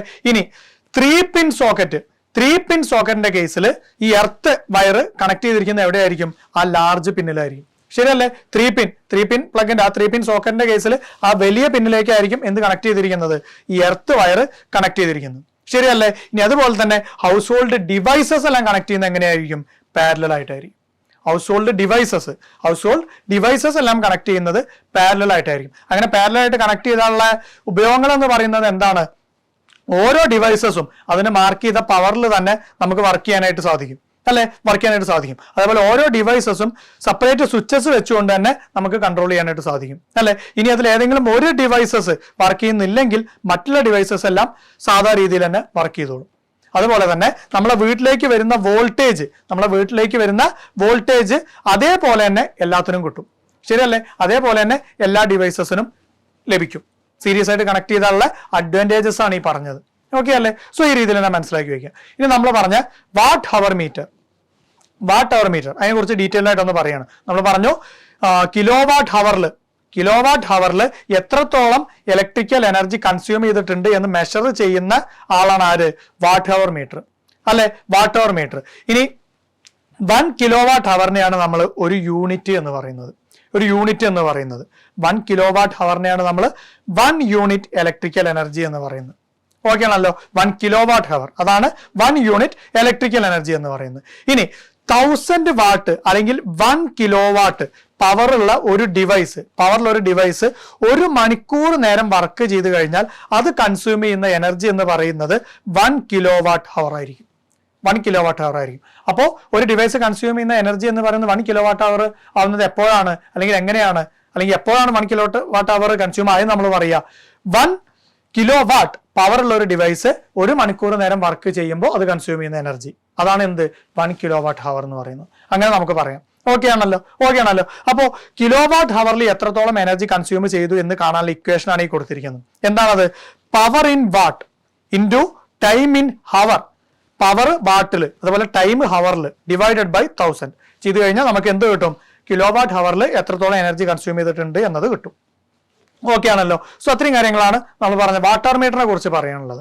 ഇനി അതുപോലെ തന്നെ നമ്മൾ ഹൗസ് ഹോൾഡ് ഇലക്ട്രിഫിക്കേഷനിൽ ഒരുപാട് സേഫ്റ്റി മെഷേഴ്സ് യൂസ് ചെയ്യുന്നുണ്ട്. അതിൽ ഫസ്റ്റ് വണ്ണാണ് സേഫ്റ്റി ഫ്യൂസ്. അതുപോലെ പിന്നൊന്നാണ് MCB, അതായത് മിനിയേച്ചർ സർക്യൂട്ട് ബ്രേക്കർ. പിന്നൊന്നാണ് ELCB, earth leakage circuit breaker. അതുപോലെ പിന്നൊരു മെത്തേഡാണ് 3-pin plug and earthing. 3-pin പ്ലഗും എർത്തിങ്ങും യൂസ് ചെയ്യുക. ഇത്രയും കാര്യങ്ങൾ നമ്മൾ സേഫ്റ്റി മെഷേഴ്സ് ആയിട്ട് യൂസ് ചെയ്യുന്നുണ്ട്. ഇതിൽ ഓരോന്നായിട്ട് നമുക്ക് പറയാം. First one MCB, miniature circuit breaker. ഇത് എന്തിനാണ് നമ്മൾ യൂസ് ചെയ്യുന്നത്? ബ്രാഞ്ച് സർക്യൂട്ടിൽ ഫ്യൂസ് വയറിന്റെ സ്ഥാനത്താണ് നമ്മൾ എന്ത് യൂസ് ചെയ്യുന്നത്? MCB യൂസ് ചെയ്യുന്നത്. ഫ്യൂസ് വയറിന്റെ സ്ഥാനത്താണ് നമ്മൾ MCB യൂസ് ചെയ്യുന്നത്. അതെന്തിനാണ് ഫ്യൂസ് വയറിന്റെ സ്ഥാനത്ത് നമ്മൾ MCB യൂസ് ചെയ്യുന്നത്? അതിന് പകരമായിട്ട് ഇത് യൂസ് ചെയ്യുന്നത്? അതിന്റെ കാരണം എന്താണെന്ന് വെച്ചാൽ എവിടെയെങ്കിലും കറണ്ട് ഫ്ലോ ഓവറായിട്ട് വരികയോ അല്ലെങ്കിൽ ഷോർട്ട് സർക്യൂട്ടോ ഓവർലോഡിംഗ് ഒക്കെ വരികയൊക്കെ ആണെങ്കിൽ, ഷോർട്ട് സർക്യൂട്ടോ ഓവർലോഡിങ്ങോ ഒക്കെ വന്നുകൊണ്ട് എവിടെയെങ്കിലും ഇത്തരത്തിൽ കറണ്ടിന് ഓവർഫ്ലോ വരികയാണെങ്കിൽ എന്ത് ചെയ്യും? ഈ MCB ഓട്ടോമാറ്റിക് ആയിട്ട് ബ്രേക്ക് ആവും. MCB ഓട്ടോമാറ്റിക്കായി ബ്രേക്ക് ആയിക്കൊണ്ട് സർക്യൂട്ടിനെ ബ്രേക്ക് ചെയ്യും. MCB ഓട്ടോമാറ്റിക്കായിട്ട് കട്ട് ഓഫ് ആയിക്കൊണ്ട് സർക്യൂട്ടിനെ ബ്രേക്ക് ചെയ്യും. ഓക്കെ അല്ലേ? സർക്യൂട്ടിനെ ബ്രേക്ക് ചെയ്യും. എന്നിട്ട് എന്താണ് പ്രശ്നം എന്നത് നോക്കിയിട്ട് അത് ശരിയാക്കിയതിന് ശേഷം നമുക്ക് ആ MCB എന്ത് ചെയ്യാം? അങ്ങ് സ്വിച്ച് ഓൺ ചെയ്യാവുന്നതേ ഉള്ളൂ. സോ അങ്ങനെയാണ് MCB വർക്ക് ചെയ്യുന്നത്. ഓക്കെ ആണല്ലോ. ഇനി ഇത് വർക്ക് ചെയ്യുന്നത് മെയിൻ ആയിട്ടും ഹീറ്റിംഗ് എഫക്റ്റും മാഗ്നറ്റിക് എഫക്റ്റും, ഇലക്ട്രിക് കറണ്ടിന്റെ ഹീറ്റിംഗ് എഫക്റ്റും മാഗ്നറ്റിക് എഫക്റ്റും ഉപയോഗിച്ചുകൊണ്ടാണ്, അല്ലെങ്കിൽ അതിനെ ബേസ് ചെയ്തുകൊണ്ടാണ് ആര് വർക്ക് ചെയ്യുന്നത്? ഈ MCB വർക്ക് ചെയ്യുന്നത്. ഓക്കെ അല്ലേ? MCB വർക്ക് ചെയ്യുന്നത്. ഓക്കെ ആണല്ലോ. ഇനി ELCB എന്താണ്? ELCB earth leakage circuit breaker. ELCB എന്താണ്? ELCB എന്ന് പറഞ്ഞാൽ, അല്ലെങ്കിൽ അത് എന്തിനു വേണ്ടിയാണ് നമ്മൾ യൂസ് ചെയ്യുന്നത്? അത് എവിടെയെങ്കിലും വല്ല ഇൻസുലേഷൻ ഫെയിലിയറോ അല്ലെങ്കിൽ മറ്റെന്തെങ്കിലും കാരണം കൊണ്ട് കറണ്ടിന് എന്തെങ്കിലും ലീക്ക് സംഭവിക്കുകയാണെങ്കിൽ, എവിടെയെങ്കിലും ഇൻസുലേഷൻ ഫെയിലിയർ കാരണോ അല്ലെങ്കിൽ മറ്റെന്തെങ്കിലും കാരണം കൊണ്ടോ കറണ്ടിന് ലീക്കേജ് സംഭവിക്കുകയാണെങ്കിൽ എന്ത് ചെയ്യും? ELCB ഓട്ടോമാറ്റിക്കലി സർക്യൂട്ടിനെ ബ്രേക്ക് ചെയ്യും. അപ്പോൾ നമുക്ക് ഇലക്ട്രിക് ഷോക്ക് ഒന്നും അടിക്കാതെ നമുക്ക് സേഫ് ആയിട്ട് ഇരിക്കാനായിട്ട് സാധിക്കും. എവിടെയെങ്കിലും അത്തരത്തിൽ കറണ്ട് ലീക്ക് ഉണ്ടെങ്കിൽ അപ്പോൾ ELCB സർക്യൂട്ട് ബ്രേക്ക് ചെയ്തോളും. ഓക്കെ അല്ലേ? ഇനി ഈ കാലങ്ങളിൽ അതിന് പകരമായിട്ട് RCCB, അതായത് റെസിഡ്യുവൽ കറന്റ് സർക്യൂട്ട് ബ്രേക്കറും നമ്മൾ യൂസ് ചെയ്യാറുണ്ട് എന്നൊക്കെ നമ്മൾ പറഞ്ഞിരുന്നു. ഓക്കെ അല്ലേ? സോ അതാണ് MCB, ELCB. ഓക്കെ അല്ലേ? MCB, ELCB. ഇനി MCB എന്താ നമ്മൾ പറഞ്ഞു? MCB ഫ്യൂസ് വയറിന് പകരമായിട്ടാണ് നമ്മൾ യൂസ് ചെയ്യുന്നു എന്നും പറഞ്ഞു അല്ലെ? അപ്പൊ ഈ ഫ്യൂസും MCB നമ്മളുടെ മെയിൻ ആയിട്ടുള്ള ഡിഫറൻസ് എന്താണെന്നുള്ളത് ഇമ്പോർട്ടന്റ് ആയിട്ടുള്ള കാര്യമാണ്. എന്താന്ന് നോക്കാം. ഇപ്പോ ഫ്യൂസിന്റെ അല്ലെങ്കിൽ ഫ്യൂസ് വയറിന്റെ രീതിയിൽ അതിന്റെ വർക്കിംഗ് എന്ന് പറയുന്നത് എങ്ങനെയാണ്? കറണ്ടിന് ഒരു ഓവർഫ്ലോ കാര്യങ്ങൾ എന്തെങ്കിലും വന്നു കഴിഞ്ഞാൽ ഫ്യൂസ് വയർ ഹീറ്റ് ആയിക്കൊണ്ട് അത് മെൽട്ടായി പൊട്ടി പോവാണ് ചെയ്യുന്നത്. ഫ്യൂസിന്റെ വർക്കിംഗ് എന്ന് പറഞ്ഞാൽ അങ്ങനെയാണ്. പക്ഷെ MCBന്റെ കേസിലോ അത്തരത്തിൽ കറണ്ടിന് ഒരു ഓവർഫ്ലോ കാര്യങ്ങൾ എന്തെങ്കിലും വരികയാണെങ്കിൽ അത് ഓട്ടോമാറ്റിക്കലി സർക്യൂട്ടിനെ ബ്രേക്ക് ചെയ്യും. അല്ലെങ്കിൽ ഓട്ടോമാറ്റിക്കലി അത് സ്വിച്ച് ഓഫ് ആവും. പിന്നെ എന്താണ് പ്രശ്നം എന്ന് നോക്കി നമ്മളത് ശരിയാക്കി കഴിഞ്ഞാൽ നമുക്ക് അതങ്ങ് ഓൺ ആക്കാവുന്നതേ ഉള്ളൂ MCBന്റെ കേസിൽ. ഓക്കെ അല്ലേ? അതാണ് ഒരു ഡിഫറൻസ്. പിന്നൊന്ന് പറയുകയാണെങ്കിൽ ഫ്യൂസ് വർക്ക് ചെയ്യുന്നത് എങ്ങനെയാണ്? ഹീറ്റിംഗ് എഫക്റ്റിനെ ബേസ് ചെയ്തുകൊണ്ടാണ്. പക്ഷേ MCB വർക്ക് ചെയ്യുന്നതോ ഹീറ്റിംഗ് എഫക്റ്റിനെയും അതുപോലെ മാഗ്നറ്റിക് എഫക്റ്റിനെയും ബേസ് ചെയ്തുകൊണ്ടാണ് MCB വർക്ക് ചെയ്യുന്നത്. ഇത് രണ്ടുമാണ് മെയിൻ ആയിട്ടുള്ളതിന്റെ ഡിഫറൻസ് ആയിട്ട് നമുക്ക് പറയാവുന്നത്. ഓക്കെ അല്ലേ? ഇനി അടുത്ത ഇമ്പോർട്ടന്റ് ആയിട്ടുള്ള സേഫ്റ്റി മെഷറാണ് 3-pin പ്ലഗ് ആൻഡ് എർത്തിങ്. ഇത് നമ്മൾ എന്തിനു വേണ്ടിയാണ് നമ്മൾ യൂസ് ചെയ്യുന്നത്? ഇപ്പോൾ നമ്മൾ യൂസ് ചെയ്യുന്ന പല മെറ്റാലിക് ബോഡിയുള്ള ഡിവൈസസ് എല്ലാം നമ്മൾ യൂസ് ചെയ്യാറുണ്ട്. അപ്പോൾ എങ്ങാനും ഇപ്പൊ നമ്മൾ പറഞ്ഞ പോലെ ഫേസ് ലൈന് ബോഡിയുടെ അല്ലെങ്കിൽ ആ ഡിവൈസിന്റെ മെറ്റാലിക് ബോഡിയുമായിട്ട് കോൺടാക്റ്റിൽ വന്നു കഴിഞ്ഞാൽ എന്ത് ചെയ്യും? കറണ്ട് അതിന്റെ മെറ്റാലിക് ബോഡിയിലൂടെ ഫ്ലോ ചെയ്യും. അപ്പൊ നമ്മുടെ ഡിവൈസിൽ ചെന്ന് പിടിച്ചു കഴിഞ്ഞാൽ നമുക്ക് ഷോക്ക് അടിക്കും. ശരിയല്ലേ? ഷോക്ക് അടിക്കും. അപ്പൊ അതിന് പകരം നമ്മളിവിടെ ചെയ്യാറുള്ളത് എന്താണ്? ഈ 3 പിൻ പ്ലഗിന്റെ തേർഡ് പിന്ന് നമ്മൾ എർത്ത് ലൈനുമായിട്ട് കണക്ട് ചെയ്യും. 3 പിൻ പ്ലഗിന്റെ തേർഡ് പിന്ന് നമ്മൾ എർത്ത് പിന്നുമായിട്ട് കണക്ട് ചെയ്യും. എന്നിട്ട് ആ മെറ്റാലിക് ബോഡി, ആ ഡിവൈസിന്റെ മെറ്റാലിക് ബോഡി അല്ലെങ്കിൽ ഇൻസ്ട്രുമെന്റിന്റെ മെറ്റാലിക് ബോഡി എന്ത് ചെയ്യും? എർത്ത് ലൈനുമായിട്ട് ഈ തേർഡ് പിന്നിലൂടെ കണക്ട് ചെയ്യും. ശരിയല്ലേ? തേർഡ് പിന്നിലൂടെ കണക്ട് ചെയ്യും. അപ്പൊ എങ്ങാനും ഫേസ് ലൈനുമായിട്ട് അതിന്റെ മെറ്റാലിക് ബോഡിക്ക് കോൺടാക്റ്റിൽ വന്നിട്ട് കറണ്ട് മെറ്റാലിക് ബോഡിയിലൂടെ ഫ്ലോ ചെയ്യുകയാണെങ്കിൽ നേരെ എന്ത് ചെയ്തോളും? അത് ഈ എർത്ത് പിന്നിലൂടെ നേരെ അങ്ങോട്ട് പോയിക്കോളും, നേരെ എർത്തിലേക്ക് പോയിക്കോളും. ശരിയല്ലേ? നേരെ എർത്തിലേക്ക് ആ കറണ്ട് ഫ്ലോ ചെയ്തോളും. ഓക്കെ അല്ലേ? ഇനി ഈ ഒരു കേസിൽ എന്താണ് ഇവിടെ ചെയ്യാറുള്ളത്? ആ എർത്ത് പിന്നിന്റെ ലെങ്ത്തും അതുപോലെ തിക്നെസ്സും കൂടുതലായിരിക്കും അല്ലെ? മറ്റുള്ള 2 പിന്നിനെക്കാട്ടിലും, മറ്റുള്ള പിന്നുകളെക്കാട്ടിലും ലെങ്ത്തും തിക്നെസ്സും എർത്ത് പിന്നിന്റെ കൂടുതലായിരിക്കും. ഇപ്പൊ നമ്മള് പിന്ന് നോക്കിയാൽ തന്നെ നമുക്ക് അറിയാനായിട്ട് സാധിക്കും. ആ തേർഡ് പിന്ന് എന്ന് പറയുന്നത് അതിന്റെ ലെങ്ത്തും അതുപോലെ അതിന്റെ തിക്നെസ്സും കൂടുതലായിരിക്കും. അങ്ങനെ കൊടുക്കാനുള്ള കാരണം എന്താണ്? തിക്നെസ് കൂട്ടിക്കഴിഞ്ഞാൽ നമുക്കറിയാം റെസിസ്റ്റൻസ് എന്ന് പറയുന്നത് ഏരിയനോട് അല്ലെങ്കിൽ തിക്നെസ്സിനോട് ഇൻവേഴ്സ്ലി പ്രൊപ്പോർഷണൽ ആണെന്ന് അറിയാം. അപ്പൊ ഏരിയ കൂട്ടിക്കഴിഞ്ഞാൽ അല്ലെങ്കിൽ തിക്നെസ് കൂട്ടിക്കഴിഞ്ഞാൽ റെസിസ്റ്റൻസ് എന്ത് ചെയ്യും? കുറയും അല്ലെ? റെസിസ്റ്റൻസ് കുറയും. അപ്പൊ കറണ്ടിന് ഈസി ആയിട്ട് അതിലൂടെ ഫ്ലോ ചെയ്യാൻ സാധിക്കും അല്ലെ? സോ ഈ എർത്ത് പിന്നിന്റെ തിക്നെസ് നമ്മൾ കൂട്ടിക്കഴിഞ്ഞാൽ കറണ്ടിന് ഈസി ആയിട്ട് അതിലൂടെ ഫ്ലോ ചെയ്യാനായിട്ട് സാധിക്കും. അപ്പോൾ അങ്ങനെ വല്ല ലീക്കേജും വന്ന് കറണ്ട് പെട്ടെന്ന് ഈ എർത്ത് ലൈനിലൂടെ അല്ലെങ്കിൽ ഓവറായിട്ട് അങ്ങനെ കറണ്ട് അതിലൂടെ അങ്ങ് ഫ്ലോ ചെയ്യാൻ തുടങ്ങുകയാണെങ്കിൽ, ഈസി ആയിട്ട് അതിലൂടെ കറണ്ട് അങ്ങനെ ഫ്ലോ ചെയ്യാൻ തുടങ്ങുകയാണെങ്കിൽ ഫ്യൂസ് വയർ ഹീറ്റ് ആവും, അങ്ങനെ സർക്യൂട്ട് ബ്രേക്ക് ആവും. അപ്പൊ ഇൻസ്ട്രുമെന്റും അതുപോലെ ഉപയോഗിക്കുന്ന നമ്മളും എല്ലാം സേഫ് ആയിട്ടിരിക്കും. അപ്പൊ അതിന് വേണ്ടിയിട്ടാണ് തിക്നെസ് കൂട്ടുന്നത്, കറണ്ട് ഈസി ആയിട്ട് അതിലൂടെ ഫ്ലോ ചെയ്യാൻ വേണ്ടിയിട്ട്. അപ്പൊ അങ്ങനെ പെട്ടെന്ന് കറണ്ട് ഈസി ആയിട്ട് അതിലൂടെ ഫ്ലോ ചെയ്യുക, ഓവറായിട്ട് കറണ്ട് മറ്റൊരു സ്ഥലത്തേക്ക് ഫ്ലോ ചെയ്യാന്ന് പറയുമ്പോൾ അത്തരത്തിലാവുമ്പോൾ അവിടെ ഫ്യൂസ് വയർ എന്താവും? ഹീറ്റായിട്ട് അത് സർക്യൂട്ടിനെ ബ്രേക്ക് ചെയ്യും അല്ലെ? അത്തരത്തിലാണ് നമ്മൾ അവിടെ സേഫ് ആയിട്ട് ഇരിക്കുന്നത്. പിന്നെ ഒന്നെന്ന് പറഞ്ഞാൽ എന്താണ്? എർത്ത് പിന്നിന്റെ വലുപ്പം എന്ന് പറയുന്നത് മറ്റുള്ളതിനേക്കാൾ കൂടുതലായിരിക്കും എന്ന് പറഞ്ഞു അല്ലെ? എർത്ത് പിന്നിന്റെ വലുപ്പം എന്ന് പറയുന്നത് മറ്റുള്ളതിനേക്കാൾ കൂടുതലായിരിക്കും എന്ന് പറഞ്ഞു. അതിന്റെ കാരണം എന്താണ്? നമ്മൾ ഈ പിന്നെ അത് സോക്കറ്റിലേക്ക് അങ്ങോട്ട് ഇൻസേർട്ട് ചെയ്യുന്ന സമയത്തും അതിന്ന് എടുക്കുന്ന സമയത്തും എർത്ത് പിന്ന് ആദ്യം, ഇപ്പൊ നമ്മൾ ഉള്ളിലേക്ക് ഇൻസേർട്ട് ചെയ്യുകയാണെങ്കിൽ ആദ്യം തന്നെ എർത്ത് പിന്ന് കോൺടാക്റ്റിൽ വരും അല്ലെ? നമ്മൾ ഊരുന്ന സമയത്തോ ലാസ്റ്റ് ആയിരിക്കും എർത്ത് പിന്ന് പുറത്തേക്ക് വരിക അല്ലെ? അതിന് വേണ്ടിയിട്ടാണ് നമ്മൾ അതിന്റെ ലെങ്ത് കൂടുതലായിട്ട് കൊടുക്കുന്നത്. ശരിയല്ലേ? ഡിസ്കണക്ട് ചെയ്യുന്ന സമയത്ത് ലാസ്റ്റും കണക്ട് ചെയ്യുന്ന സമയത്ത് ഫസ്റ്റും ആയിട്ട് ആരാണ് വരിക? എർത്ത് പിന്നാണ് വരിക. അതുകൊണ്ടാണ് അതിന്റെ ലെങ്ത് മറ്റുള്ള പിന്നുകളേക്കാൾ കൂടുതലായിട്ട് നമ്മൾ കൊടുക്കുന്നത്. ഓക്കെ അല്ലേ? ഇനി അടുത്ത ഒരു ഡിവൈസ് ആണ് റെക്ടിഫയർ. നമ്മൾ പറഞ്ഞ കാര്യമാണ് റെക്ടിഫയർ. എന്താണ് റെക്ടിഫയർ? AC-യെ DC ആയിട്ട് കൺവേർട്ട് ചെയ്യാൻ വേണ്ടി ഉപയോഗിക്കുന്ന ആളാണ് റെക്ടിഫയർ. ഓക്കെ അല്ലേ? ഇനി എന്താണ് അത് ചെയ്യുന്നത്? 230 വോൾട്ട് AC-യെ ഡിവൈസുകൾക്ക് എങ്ങനെയാണോ ആവശ്യമുള്ളത് അതിനനുസരിച്ച് 12 വോൾട്ടും 6 വോൾട്ടും ഒക്കെ ആയിട്ട് ലോവർ ചെയ്തുകൊണ്ടാണ് അത് DC-യിലേക്ക് കൺവേർട്ട് ചെയ്യുന്നത്. സ്റ്റെപ്പ് ഡൗൺ ട്രാൻസ്ഫോമറോ അല്ലെങ്കിൽ ഇൻഡക്ടറോ ഒക്കെ യൂസ് ചെയ്തുകൊണ്ട് 230 വോൾട്ട് AC-യെ 12 വോൾട്ടോ അല്ലെങ്കിൽ 6 വോൾട്ടോ ഒക്കെ ആക്കിയിട്ട് ഡിവൈസിന് എത്രയാണോ ആവശ്യം അതിനനുസരിച്ച് ആക്കിയിട്ട് കുറച്ചുകൊണ്ടാണ് അത് DC-യിലേക്ക് കൺവേർട്ട് ചെയ്യുന്നത്. AC-യെ DC-യിലേക്ക് കൺവേർട്ട് ചെയ്യുന്നത്. ശരിയല്ലേ? ഇനി റെക്ടിഫയറിന്റെ മെയിൻ ആയിട്ടുള്ള ഒരു പോർഷൻ അല്ലെങ്കിൽ മെയിൻ ആയിട്ടുള്ള ഒരു കമ്പോണന്റ് എന്ന് പറയുന്നത് ഡയോഡാണ്. ഈ ഡയോഡിന്റെ പ്രത്യേകത എന്താണെന്ന് വെച്ചാൽ അത് ഒരു ഡയറക്ഷനിൽ മാത്രമാണ് കറണ്ടിനെ കണ്ടക്ട് ചെയ്യുള്ളൂ. അത്തരത്തിലുള്ള ഡയോഡാണ് ഇതിന്റെ വളരെ ഇമ്പോർട്ടന്റ് ആയിട്ടുള്ള ഒരു കമ്പോണന്റ് എന്ന് പറയുന്നത്, ഈ റെക്ടിഫയറിന്റെ ഒരു കമ്പോണന്റ് എന്ന് പറയുന്നത്. ഓക്കെ അല്ലേ? സോ ഇത്തരത്തിൽ AC-യെ DC ആക്കിയിട്ട് കൺവേർട്ട് ചെയ്യുന്ന ഇതിന് മെയിൻ എക്സാമ്പിൾ ആയിട്ട് നമുക്ക് മൊബൈൽ ചാർജറൊക്കെ പറയാം. മൊബൈൽ ചാർജറിന്റെ കേസിൽ ഇത്തരത്തിലുള്ള റെക്ടിഫിക്കേഷൻ ആണ് സംഭവിക്കുന്നത്. അതായത് AC-യെ DC ആക്കിയിട്ട് കൺവേർട്ട് ചെയ്തുകൊണ്ടാണ് നമ്മൾ മൊബൈലിൽ നമ്മൾ ചാർജ് ചെയ്യുന്നത്. ശരിയല്ലേ? സോ ഈ മൊബൈൽ ചാർജർ ഇതിനെ നമുക്കൊരു എക്സാമ്പിൾ ആയിട്ട് പറയാവുന്നതാണ്. ഓക്കെ അല്ലേ? സോ അതാണ് റെക്ടിഫയർ. പിന്നീട് നമ്മൾ പറഞ്ഞ കാര്യമാണ് ഇലക്ട്രിക് ഷോക്ക് അല്ലെ? എങ്ങനെയാണ് ഇലക്ട്രിക് ഷോക്ക് സംഭവിക്കുക? ഇൻസുലേഷനിൽ ഡാമേജ് വന്നിട്ടോ അല്ലെങ്കിൽ ഇടിമിന്നൽ ഉണ്ടാവുന്ന സമയത്തോ ഒക്കെയാണ് നമുക്ക് ഇലക്ട്രിക് ഷോക്ക് സംഭവിക്കുക അല്ലെ? ഇൻസുലേഷനിൽ ഡാമേജ് വന്നിട്ട് നമ്മൾ വയറിൽ പോയി പിടിക്കുകയാണെങ്കിൽ ഷോക്ക് അടിക്കും. അതുപോലെ ഇടിമിന്നൽ ഉണ്ടാകുന്ന സമയത്ത് നമുക്ക് ഷോക്ക് അടിക്കാറുണ്ട്. ഈ സമയത്തൊക്കെയാണ് ഇലക്ട്രിക് ഷോക്ക് സംഭവിക്കുന്നത്. അങ്ങനെ സംഭവിച്ചു കഴിഞ്ഞാൽ സിവിയർ ഇഞ്ചുറീസ് ഉണ്ടാവാനും അതുപോലെ തന്നെ പൊള്ളലേൽക്കാനും ഒക്കെ ഉള്ള സാധ്യതകളുണ്ട്. ശരിയല്ലേ? ഇതിനൊക്കെയുള്ള സാധ്യതകളുണ്ട്. ഇനി ഒരാൾക്ക് പെട്ടെന്ന് ഷോക്ക് അടിച്ചു കഴിഞ്ഞാൽ ആദ്യം തന്നെ നമ്മൾ ചെയ്യേണ്ടത് എന്താണ് ആദ്യം തന്നെ നമ്മൾ ചെയ്യേണ്ടത്? വേഗം പോയിട്ട് മെയിൻ സ്വിച്ച് ഓഫ് ചെയ്യുക എന്ന കാര്യമാണ് ആദ്യം തന്നെ നമ്മൾ ചെയ്യേണ്ടത്. അല്ലാതെ അയാളെ നമ്മൾ കൈകൊണ്ട് പിടിച്ച് വലിച്ചു മാറ്റാൻ നോക്കരുത്. ആദ്യം തന്നെ മെയിൻ സ്വിച്ച് ഓഫ് ചെയ്യുക. പിന്നീട് നമ്മൾ ഡ്രൈ ആയിട്ടുള്ള വല്ല ഇൻസുലേറ്റർ മെറ്റീരിയൽ, കറണ്ട് കണ്ടക്ട് ചെയ്യാത്ത ഏതെങ്കിലും ഇൻസുലേറ്റർ മെറ്റീരിയൽ ഉപയോഗിച്ചുകൊണ്ട് വേണം ആ ഷോക്ക് അടിച്ച ആളെ അവിടുന്ന് സെപ്പറേറ്റ് ചെയ്യാൻ വേണ്ടിയിട്ട്. ഓക്കെ അല്ലേ? സെപ്പറേറ്റ് ചെയ്യാൻ വേണ്ടിയിട്ട്. ഇനി ഇത്തരത്തിൽ ഇലക്ട്രിക് ഷോക്ക് ഏൽക്കാതിരിക്കാൻ നമ്മൾ എടുക്കേണ്ട പ്രിക്കോഷൻസ് എന്തൊക്കെയാണെന്ന് നമ്മൾ പറഞ്ഞിട്ടുണ്ടായിരുന്നു. എന്താണ്? വെറ്റ് ഹാൻഡ് കൊണ്ടൊന്നും നമ്മൾ ഇലക്ട്രിക്കൽ എക്യുപ്മെന്റ്സ് യൂസ് ചെയ്യരുത്. അതുപോലെ സ്വിച്ച് ഓഫ് ചെയ്തിട്ട് വേണം നമ്മൾ എന്ത് ചെയ്യാൻ വേണ്ടിയിട്ട് പ്ലഗിലേക്ക് ഇൻസേർട്ട് ചെയ്യാനും അതുപോലെ കണക്ട് ചെയ്യാനും ഡിസ്കണക്ട് ചെയ്യാനൊക്കെ വേണ്ടിയിട്ട് നമ്മൾ സ്വിച്ച് ഓഫ് ചെയ്യണം. എന്നിട്ട് വേണം ഇതെല്ലാം നമ്മൾ ചെയ്യാനായിട്ട്. അതുപോലെ ഓർഡിനറി സോക്കറ്റ്സിൽ ഒരിക്കലും ഹൈ പവറുള്ള ഡിവൈസസ് വർക്ക് ചെയ്യിക്കരുത്. അതുപോലെ പിന്നെ പറഞ്ഞു ഇലക്ട്രിക്കൽ ഡിവൈസസ് വർക്ക് ചെയ്യുന്ന സമയത്ത് റബ്ബർ ഫുട്ട് വയർ നമ്മൾ യൂസ് ചെയ്യുക.